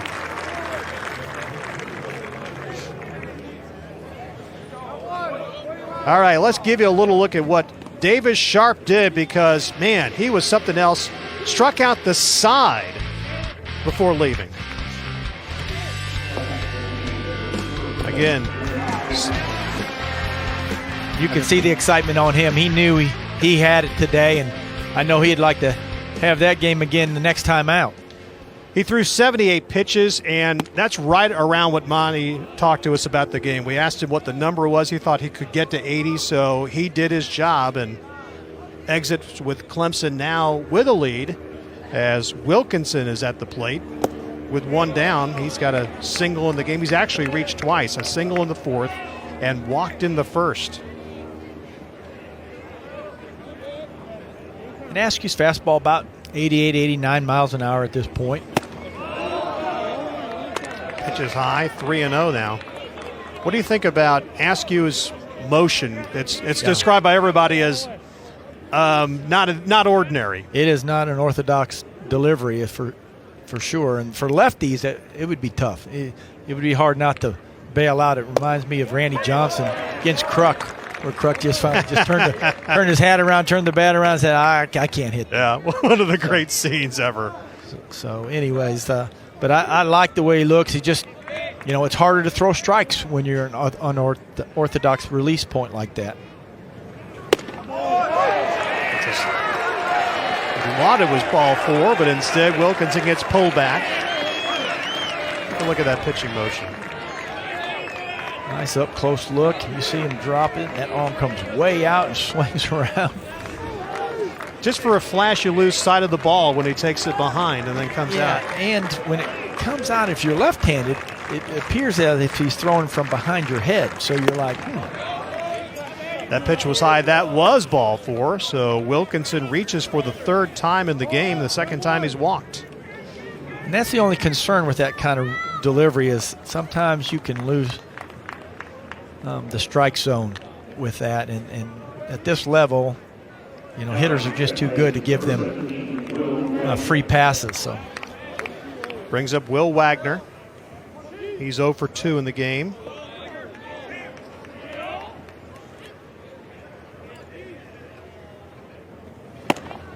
Takes that pitch for a strike. Wagner is 1 for 7 on the young season. Rounded out to 3rd, then lined out to 3rd. If I remember, that line out was sort of that halfway check swing. Yeah. Just kind of popped to him, a short pop. Askew missed on the outside. That evens it up at 1-1.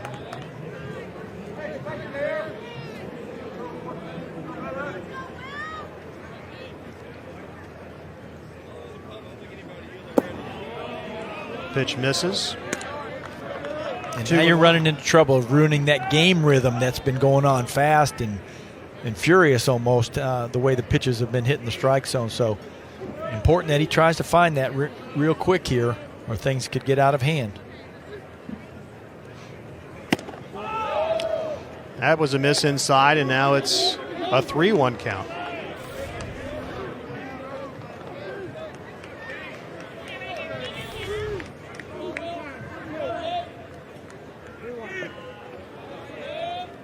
He's got that unorthodox delivery. He's also 6'4".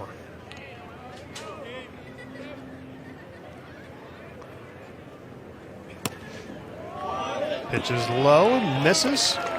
That's back-to-back walks now after they got the fly ball out. Yeah, that umpire missed it on that one. And I don't usually like to say that, but that's one of those where you've missed it, and then you throw that one on the low end of the strike zone, and they just freeze up and they miss it themselves as an umpire. So they're going to talk about it and make sure that we get back on track, hitting the strike zone, getting ahead of hitters. Looked like Nick Clayton was warming up for the Tigers, the freshman out of York. As you can see, Andrew C. out there having a chat with Keyshawn Askew. Hackenberg is also out there, and now our home plate umpire is going to say, all right, let's go. Hey, umpires get cold too. Got almost no wind right now. The flag's out in right center field, just about straight down, barely moving. So here is Cam Locklear. He comes up with 1 down, but 2 aboard after back-to-back walks. Wilkinson and Wagner aboard.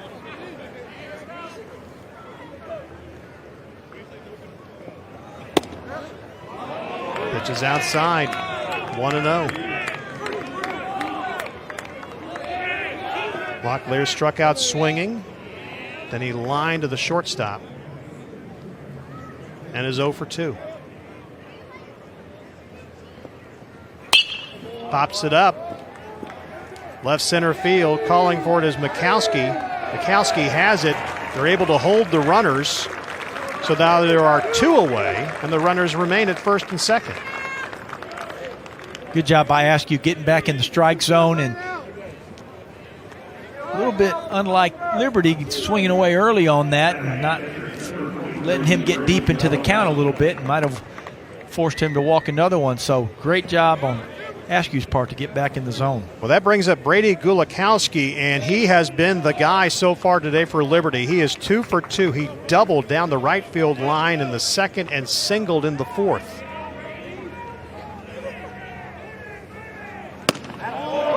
Pitch is taken for a strike. And with his size and release point, when he's throwing strike, he's going to have a great advantage and an opportunity for a great career if he can just harness the strike zone. 0-1 pitch. Takes it for a ball on the inside, 1-1.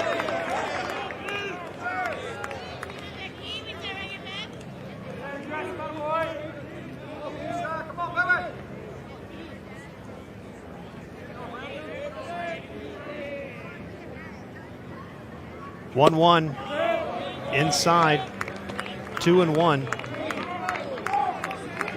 Liberty left 17 guys on base yesterday.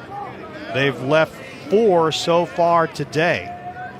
And here they are in another situation with 2 on, a runner in scoring position with 2 out.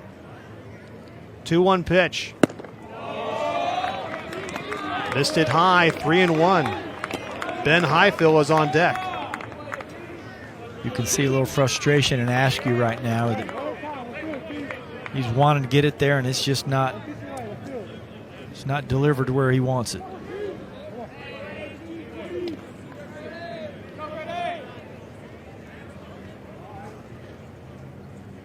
Three-one pitch. Popped it up, and it's going to drop beyond the grasp of Hall. Hall came hustling over from shortstop, could not bring it in, and now the bases are loaded. That was one that looked like maybe the wind just pushed just a little bit at the end. He really got too deep on it. It actually dropped in a little in front of him.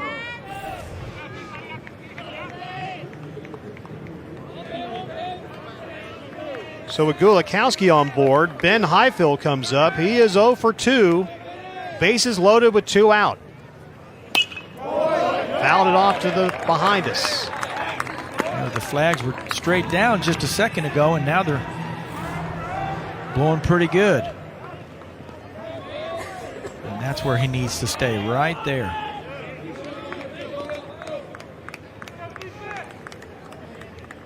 Gulikowski's on board officially with a hit. Pops it up right side, but it'll be out of play, but it makes it 0-2.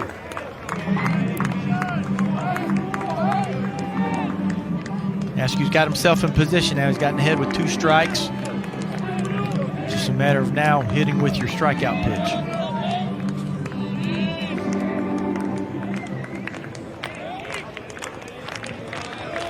See if he can get himself out of this jam against the heart of the Liberty order. 0-2 pitch. Swing and a miss, and Askew gets the strikeout to get out of the jam, and Liberty leaves 2 more. We will go to the bottom of the 6th inning. Clemson 1, Liberty nothing.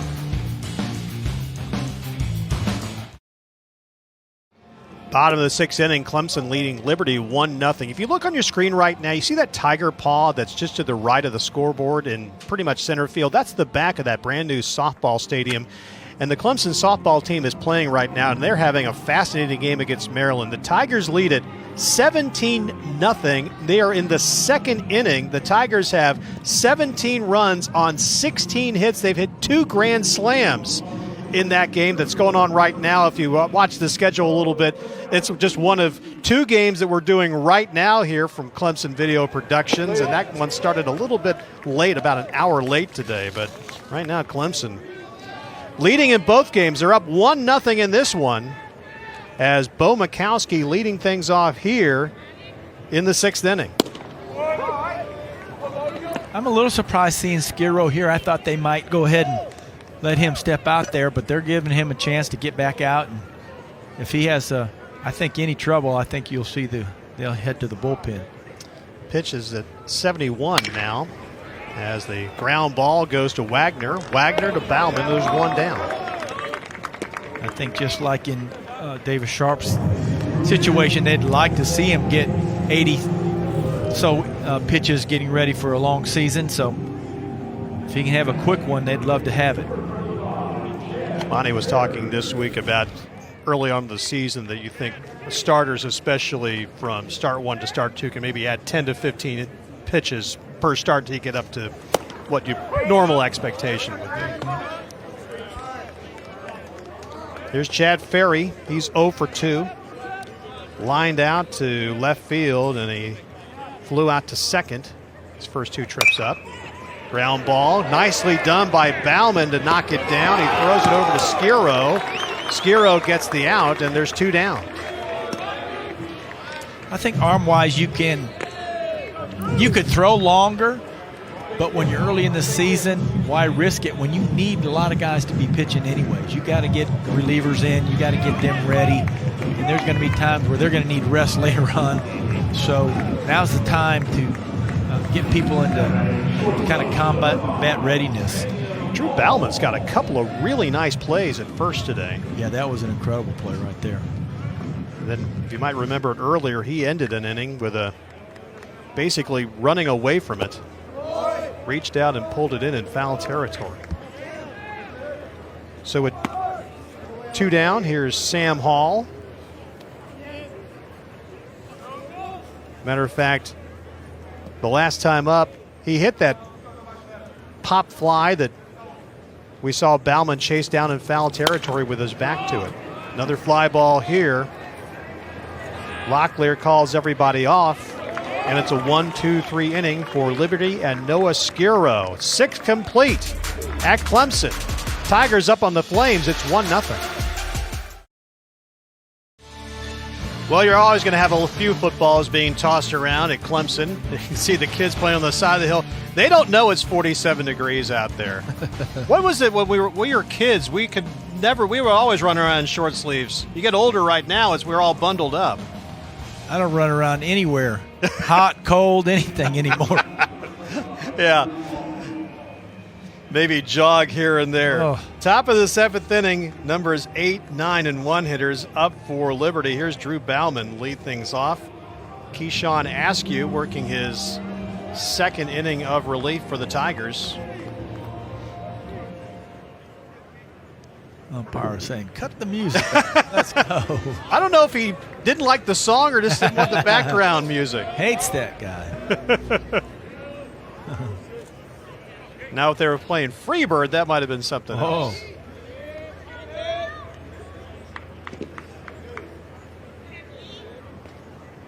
Bauman up.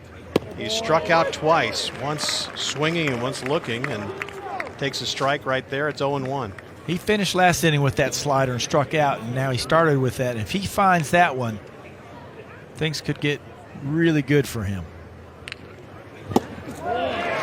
Misses, 0-2. That's nasty. Now, when it starts middle of the plate and ends up on your knee, the best you can do with that is basically hit it off your own leg or into the dugout foul. Tremendous pitch. 0-2. Took it. Misses, 1-2. Well, that was just a great pitch, but you can see it's out 6 inches or so and tailing away. So if he can get that on the corner, lights out. That will punch him out. 3 strikeouts now for Bauman as Askew has his 2nd. Came right back with that fastball inside on the corner. No way he was going to be able to pull the trigger on that one. 90 miles an hour right there.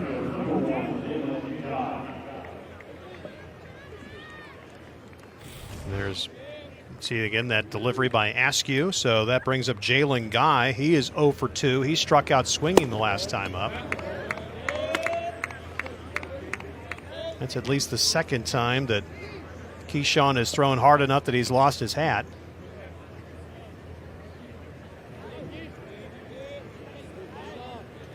Tigers have a run on 6 hits. Liberty has just 3 hits on the afternoon, but still only trails by a run.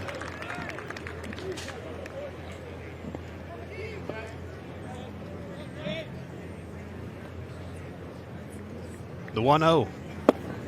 The 1-1, excuse me. I was looking at the score again. He misses it, makes it 2-1.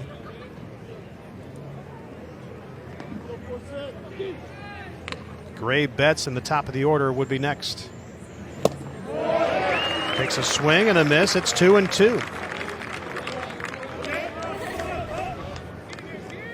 And you're seeing exactly why you got to get different guys in early in the season, because his first couple batters, he was just all over the place, and now he's dominant.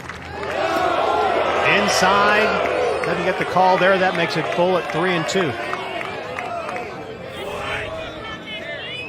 That one was a breaking ball in that he laid off of, and I think that was a good call. Full count with 1 away. Ground ball. It's going to go through the left side for a base hit. First hit of the day for Guy. His first hit of the season as well. Just a good piece of hitting, really. He took a pitch that was really tough that everyone's been swinging over and striking out on, and got one that was middle of the plate and didn't miss it. So we'll keep our eye on Jalen Guy. He led the team in steals a year ago as Gray Betts comes up. He's 0-2. 0 for 3, I should say. A couple fly ball outs. Jalen Guy last year stole 11 bases, 11 out of 13. This left-hander's the kind of guy that they really want him to be able to handle as you get into the season, so it's important that he starts developing that release point to get left-handers out. Ground ball. It'll be handled, thrown over, and they're able to get them both. And the Tigers get out of it after allowing a hit. Keyshawn Askew is able to get out of the jam. We'll go to the bottom of the 7th inning. 1-0 Clemson.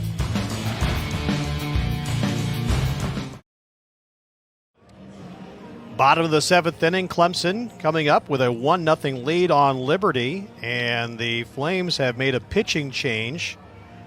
A right-hander, number 43, Mason Hand, taking his warm-ups. It's a redshirt sophomore, 6'4", out of Columbia, Alabama. Been watching him warming up. He's got a fastball, looks like slider, and a changeup. Skiro, day is done. He pitched 6 complete. As you can see him over there on the side, there's a Skiro, and he pitched 6 complete, gave up 6 hits. 1 run it was earned. He struck out 3, he walked 2, threw a total of 78 pitches, and we're glad he was able to come back after taking that shot off his back a little bit earlier, and the game looked like he might come out, but he stayed in there and actually came back and pitched an extra inning in the 6th.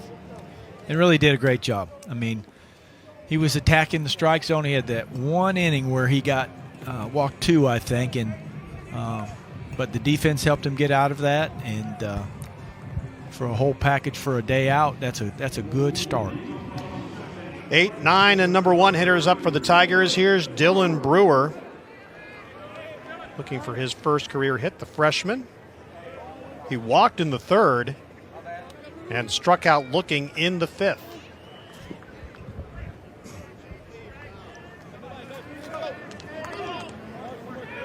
So here comes the first pitch from Mason Hand.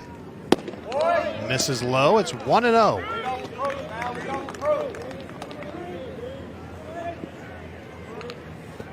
Tigers got that run in the 5th on an RBI by Kier Meredith. 1-1.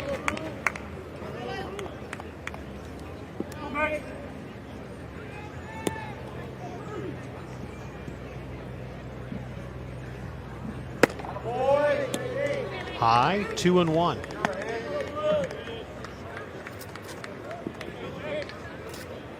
Brewer getting the start today, his first of his career. Bryce Teodosio taking the day off, at least so far, as he swings and misses. Mikowski, normally at right field for the Tigers, moving over to center. Monty says it's possible we could see Teodosio in the later innings for defense. He's one of the best. 1-0. Takes it inside. So Mason Hand throwing about 92 on his fastball, about 82 on his changeup. So again, another good hard thrower for Liberty. Full count, 3-2. Ground ball. Highfill has it, throws it over to Ballin for the out. 1 down.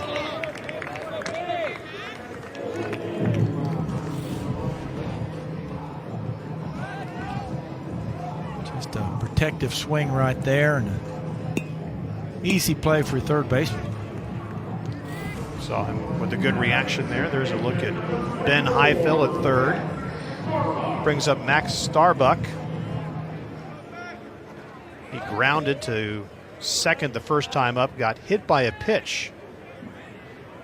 After that, pops it up left side. It's going to go fouled and out of play. Starbuck scored the game's only run on that single by Kier Meredith.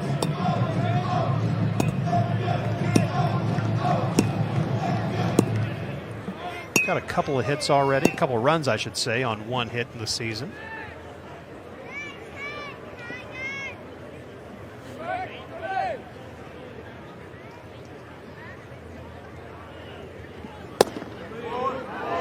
Takes that, it's 1-1.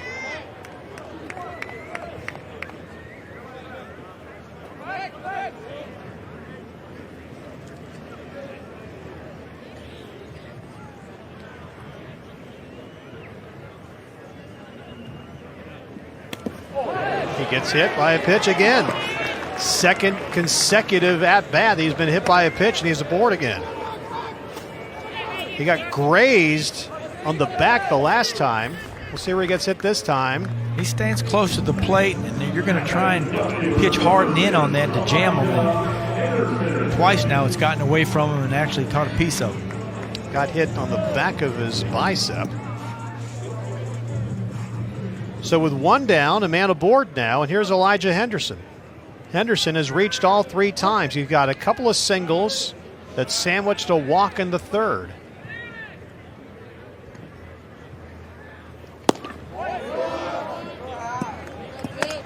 And misses the first pitch.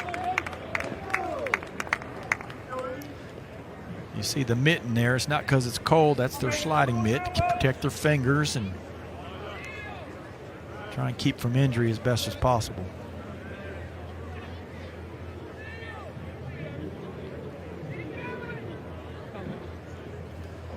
They will make the throw back over.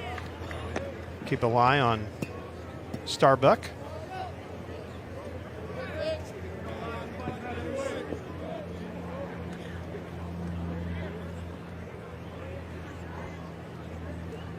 Clemson's new starting second baseman to get things underway here in 2020.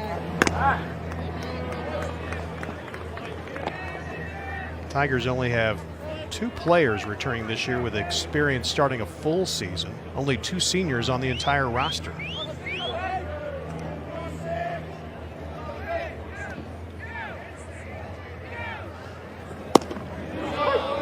Takes a strike. By the way, the 1 run in the 5th means that Clemson has now gone 107 consecutive games without being shut out.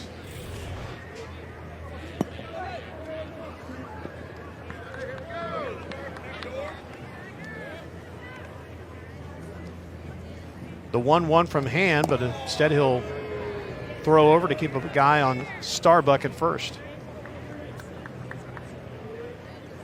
Hand's really working hard trying to keep that runner close, keep the double play in order.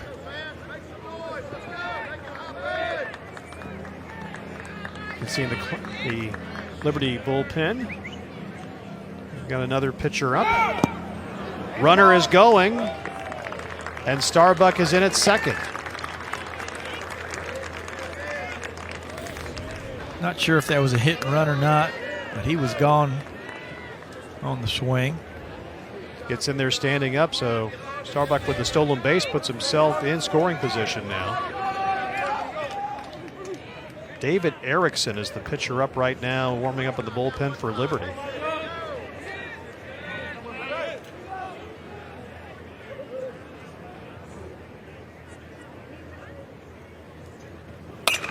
Fly ball, right side.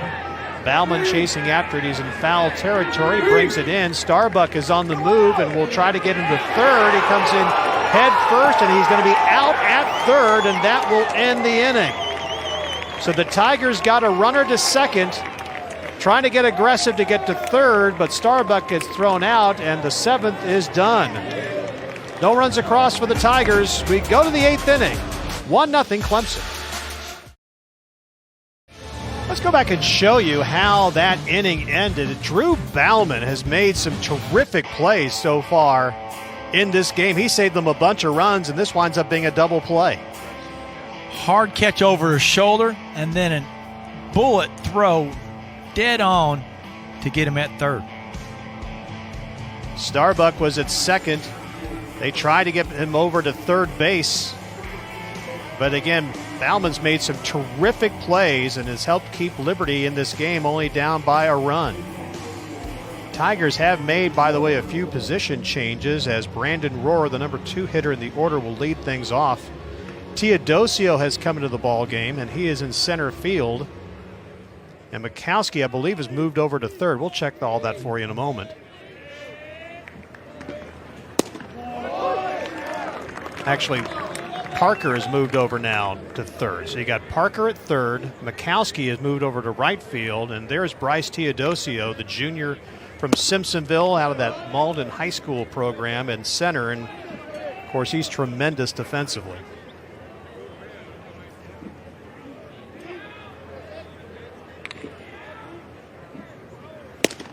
Big cut misses by Rohrer.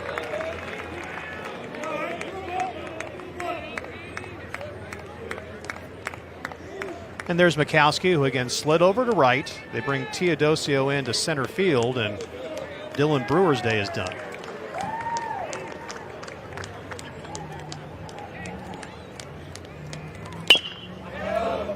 Fouled it away.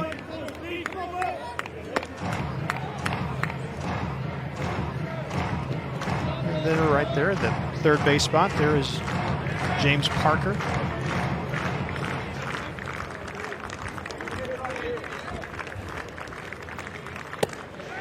Keyshawn Askew in for his third inning of work.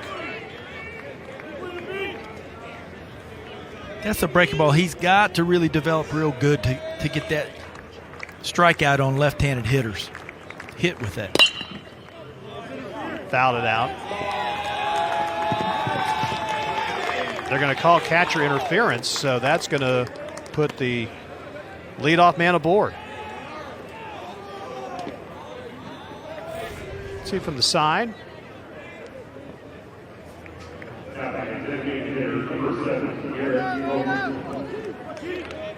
can see Rohrer turn around and say something in the direction of Hackenberg. There's a good look at Adams. So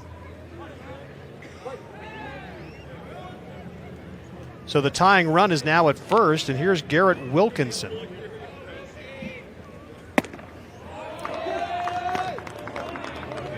Here's where Keyshawn needs to stay calm, stay in the strike zone, and let his stuff get hitters out. You don't have to throw any harder. I'll show you the catcher interference again.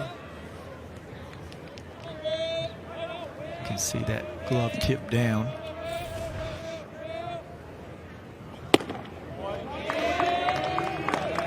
Pitch misses by Askew. It's now 2-0.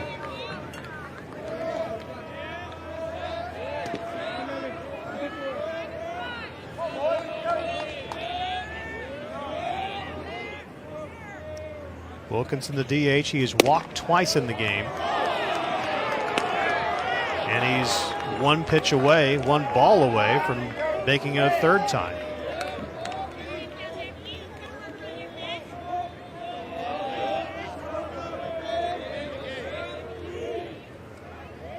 He's also got a hit in there, and he's going to reach again on a walk on 4 pitches. So Wilkinson has found his way onto base every time. 1 hit and 3 walks. Now you got runners at first and second with nobody out, and here comes Will Wagner. And we're going to have a slow and steady walk, and a pitching change is coming for Clemson as Monty Lee doesn't even cross the first baseline before calling for the reliever. We'll check out the new Clemson pitcher when we come back. The new pitcher for the Tigers making his Clemson debut, the freshman right-hander, 6'4", out of York, South Carolina. There is Nick Clayton, a top 40 freshman in the country from Perfect Game. This is somebody they really, really like, and it's very similar to yesterday's situation. They went with a freshman, Jeffrey Gilbert, in relief, and he pitched 2 terrific innings. Now they're going with another freshman pitcher they like. And if you're wondering about Carson Spires, remember, he pitched 3 innings in relief yesterday. So not someone they can go to today. And exactly what he was talking about before the game, Monty Lee was talking about, got to get guys in. This is the time. This, you know, it'd be nice to just keep your veterans out there, but we got to get guys in there and get them ready. You don't have a long time to grow up in this, you know, this league and this level of play. So guy they like. Want to see how he does. Pressure situation. It is a pressure situation. The first 2 aboard here in the 8th inning for Liberty. Brandon Rohrer got aboard on what was ruled catcher interference, and then Wilkinson followed with a walk. So they're at first and second. And here's Will Wagner. Wagner is 0 for 2. He's grounded out to third, lined out to third. He walked the last time up.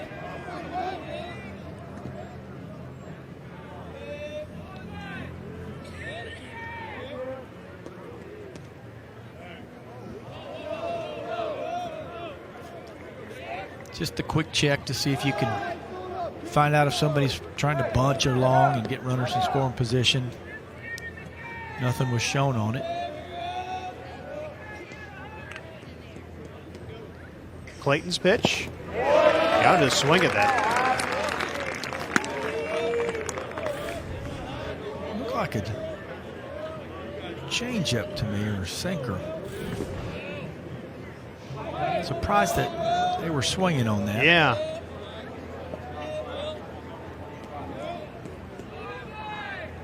Clemson will take it. Clayton really keeping an eye right now on that base runner. That is Rohrer at second.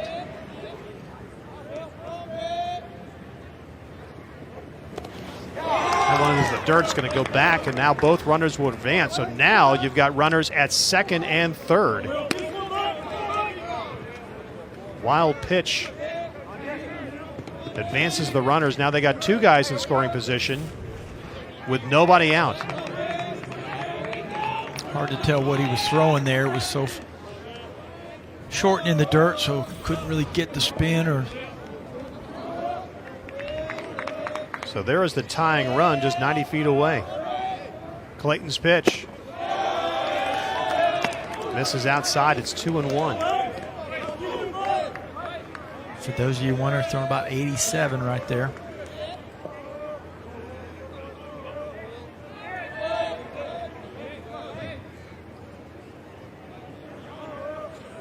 Clayton has been taking his time. Gave him a strike on the inside. That evens it up at 2-2. Came right back with a changeup, which is that's a lot of pressure. 2-1 changeup, guys in scoring position, so makes you think that he's got quite a bit of composure makeup in him. Made a miss on the swing, and the first strikeout of the inning, and that's a nice start for Clayton.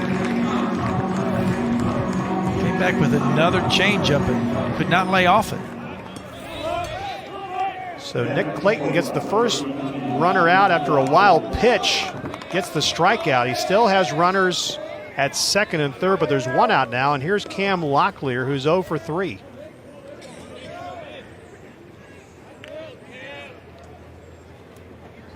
Pitch for a strike.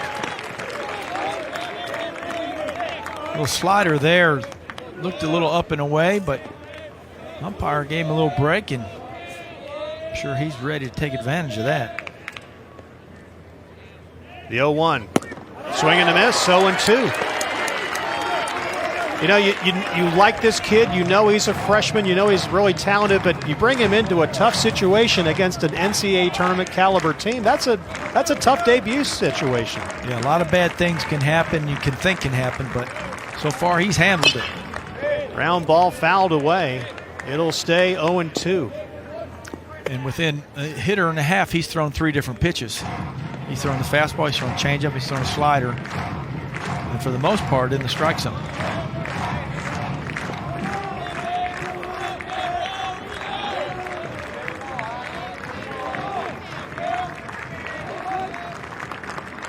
The 0-2 pitch. Missed on the outside. It's 1-2. Didn't miss by much. I think some orange-shirted umpires wanted that one. If they hear the glove pop, they want it here. That's true. And I don't blame them. That's why you come. 1-2. Fouled it away right side. It'll hold it 1-2. That one got up and away a little bit, 88 miles an hour.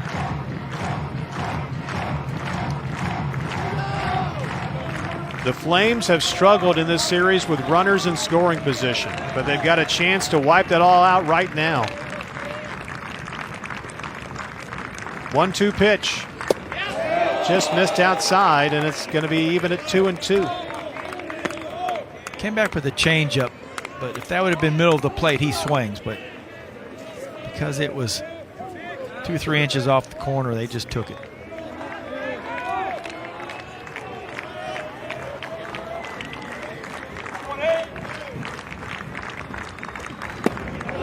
Takes it, and we go full at 3-2.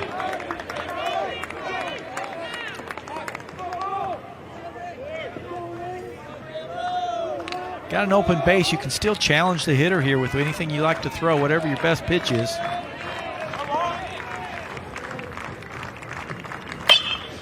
There's going to be a shot that's going to go just foul down the left side. It hit foul maybe 2 feet. to the left. See, that fastball was up, but not up enough to make it difficult to get the head of the bat around. So find a new location. Clayton against Locklear. Bases with runners at second and third. And he walks him. And now you got a tough situation for Clemson. Bases loaded, 1 out, and here comes Brady Gulakowski, and all he is 3 for 3 on the day. Looks like he likes a changeup. He walked the guy on a changeup, and this might be one of those where, as a left-hander, that's a tougher pitch to hit. So we'll see if his good changeup, if he gets in the right place, just might be able to get him out. Gulakowski had that double the first time up, and he's come back with singles since then.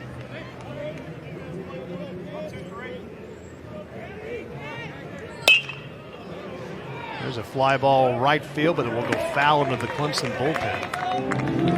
And he went right to the changeup. And Gulakowski, though pulled it foul, was not too fooled by that.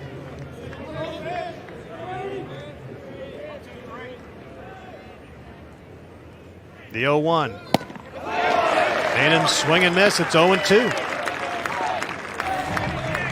But after throwing 80 on those changeups, he came right back with 88, and that was fooling because it got up on him in a hurry.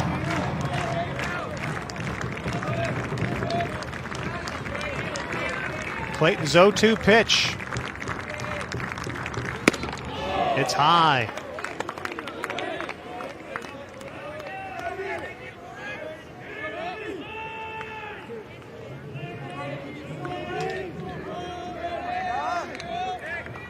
Bases are loaded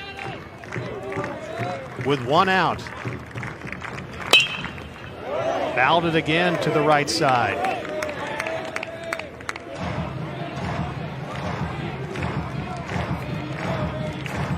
Try to throw that changeup. This is going to be a battle right here.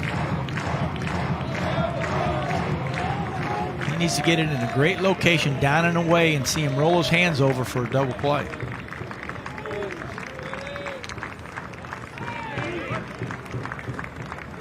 Struck him out. There's 2 away.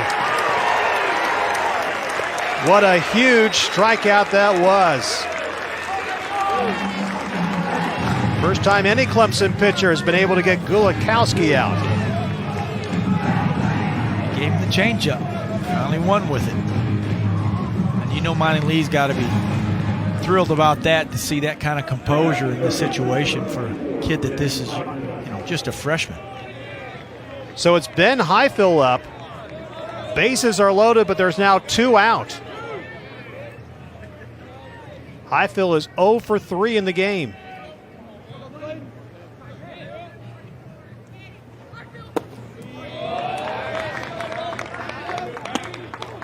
The slider there, and he had not thrown one in a while, and boy, just about got loose. Great play by Hackenberg there to keep that in play. Highfill has 1 hit on the season. That was back in the opener on Friday. He was a .219 hitter last year. Fly ball left field, well beyond in foul territory. A ball and a strike.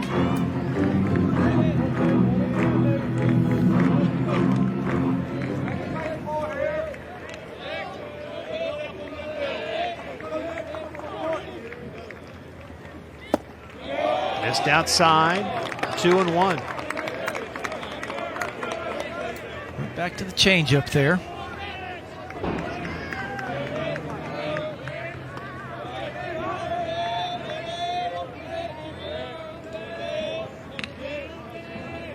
Clayton's 2-1 pitch. Right down the middle, it's 2-2. Whether he gets out of this or not, what you're seeing is a young kid that's not afraid to take the mound, right? I mean, yeah. He's mixing it up, and he's throwing tough pitches, not just fastballs with bases juice. So I think you're getting a good look for Montelee saying, okay, we got to get him more time out there. Fly ball. Center field calling for it is Teodosio, and Clayton and the Tigers close the door on the 8th inning against Liberty. The Flames leave the bases loaded. We go to the bottom of the 8th. 1-0 Clemson. The most popular guy in Clemson, South Carolina at this moment is Nick Clayton, the freshman pitcher who came in, got some great enthusiasm on that Tiger bench, including Keyshawn Askew, who he followed up on the mound, as Clayton gets the Tigers out of a huge bases-loaded jam there in the top of the 8th inning of a 1-0 ball game. Yeah, and he's thin, and they about bumped him loose coming off that mound. They were so excited for him, and he was trying to, be freshman cool right there, but they were pumped up about that kind of pitching performance in that kind of pressure situation. David Erickson, you see him there. He is the 3rd Liberty pitcher of the game, right-hander, a sophomore. Didn't have a decision in any games last year. He pitched 13 1/3, 19 strikeouts, and 10 walks. A 6.08 ERA. He comes in to face Kier Meredith as he'll face the Tigers' 2, 3, and 4 hitters.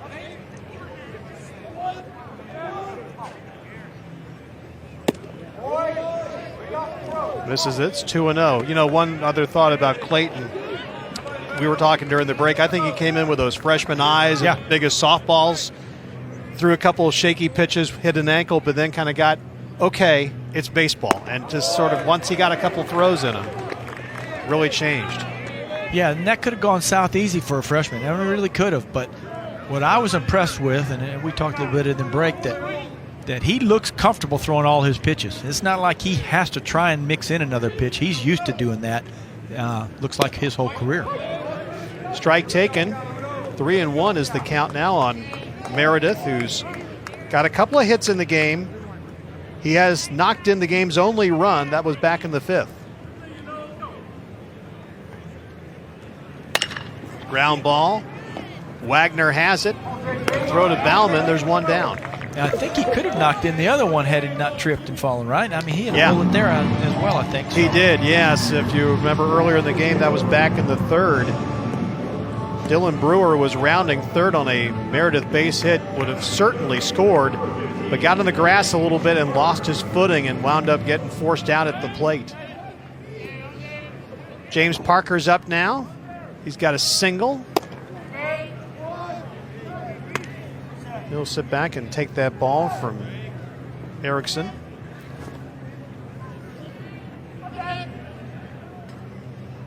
And if you're wondering, this is the 3rd Liberty thrower that's throwing 90 plus.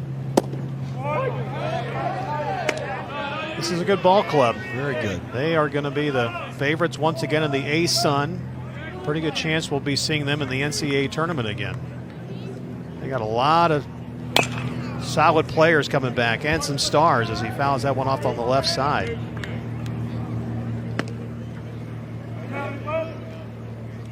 Yeah, they're not going to have a season where they go 1 for 17 and stuff with runners in scoring position. Things are going to start falling into place, and it'll. Ground ball, left side, Cam Locklear, and there's 2 down. They left 17 runners on base yesterday, and they've left 9 so far today.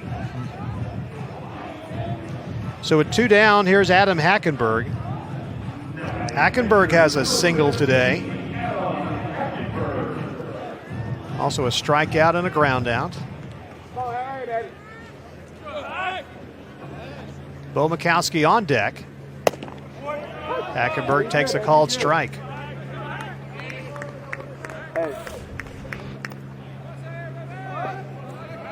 Little backup slider there. Took a cut and miss. It's 0-2.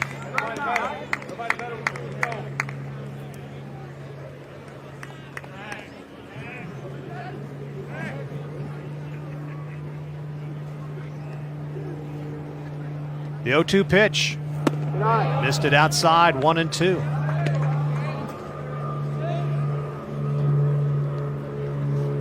Hackenberg is 3 for 8 on the season.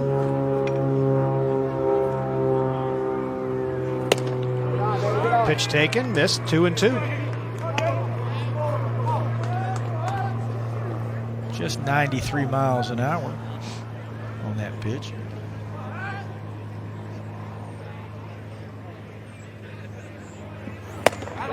Pitch is high, so he's made it all the way back now to a full count after falling behind 0-2. And when you're a power pitcher, that's one of the things you have to really try and control is not overthrow the pitch. You're throwing plenty hard. There's a shot, a one-hopper to Wagner. It's a 1-2-3 inning for Liberty. We will go to the top of the 9th inning. Clemson has a 1-run lead on the Flames.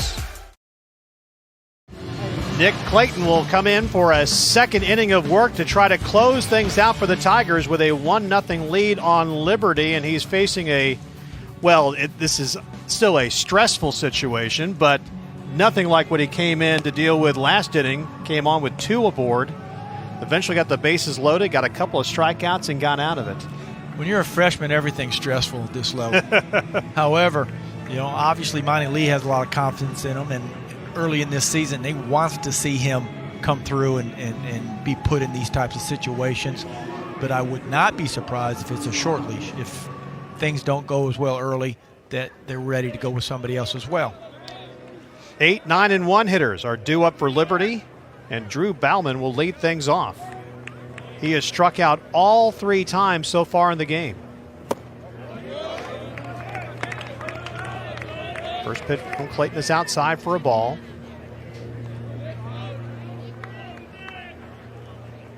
But as we talked earlier, he may have saved them 2 runs as well yeah, with his defense. So it's been both sides of the coin for him. Ground ball. Parker will come up, fields it, throws, makes it to Ferry. There's one down. That was a tough play. Had to catch that on the short hop. Came in really hard, and now he's in between, and boy, he made a nice play. Made sure of a throw. Be really easy to rush it coming in there. So many things can happen there. So nicely done job by James Parker. Now bring up Jalen Guy. He singled the last time up.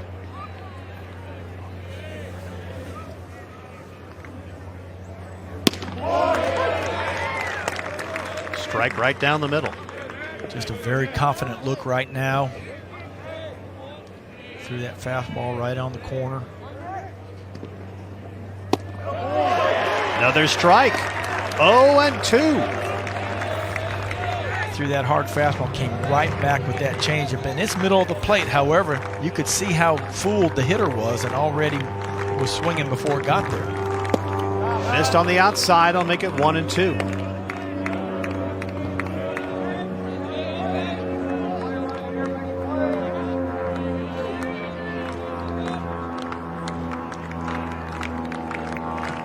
The 1-2 pitch. Fouled it back. He'll stay alive. Took a little off again. 80 miles an hour.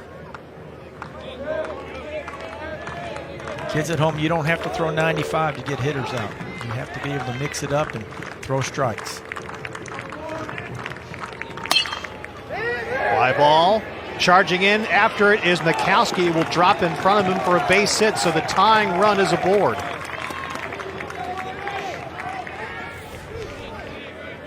Second hit of the game for Guy. Just got enough of it to spin it out in the outfield. Laid it up. There's a good look at Mikowski, who moved over to right field with Bryce Teodosio coming in at center. So that brings us at the top of the order. Here's Gray Betts with 1 on and 1 out. Again, Guy is the leader on this team. A year ago in steals, he had 11 in 13 attempts.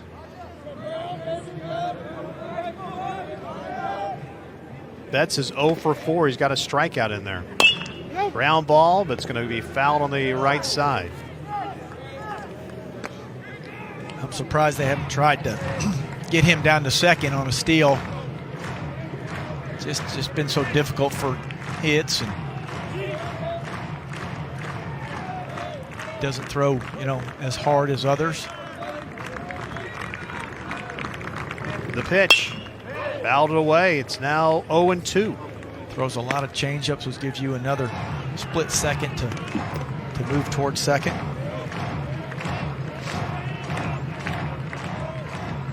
Clayton up to 31 pitches now in his second inning of work. The 0-2. Runner is going. There is the throw from Hackenberg. It is there in time. And there's 2 away.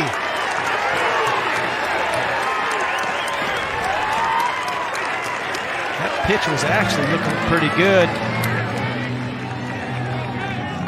And definitely got him. Got him by a couple of feet. You always have a great angle on it. Definitely hit him quick. Perfect throw. Nice job by Hackenberg. And a good job by Clayton. He got rid of it. He's quick to the plate, even though he doesn't throw super hard. So now it's a 1-2 count with 2 out. Ground ball keeps him alive as it fouls off toward the Clemson dugout. Bases are empty now for Betts, who is hitless on the season.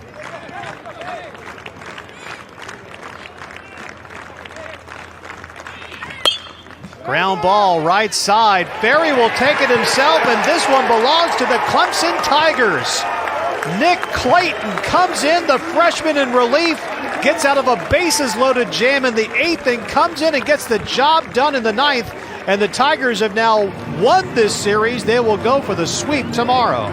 Well, I think he'll be calling home, talking about his first save at this kind of level. What a job he did, and the pressure. Monty Lee put him in there and said, I want to see it. And he came through.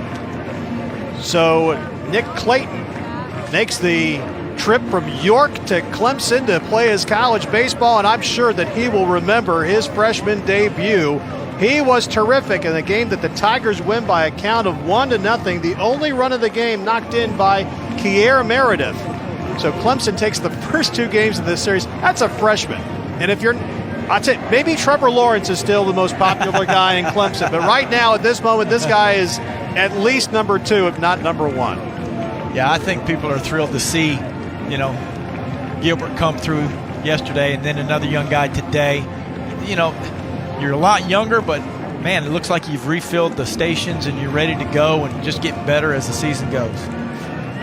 What a tremendous finish, and what a fun ball game this was. Clemson knocks off Liberty by a final score of 1-0. For Marty Clary, this is Fred Cunningham and our entire crew saying goodbye from Doug Kingsmore Stadium. To watch this entire game on replay as well as other games on ACC Network, download the ESPN app. This has been a presentation of ESPN, the worldwide leader in sports.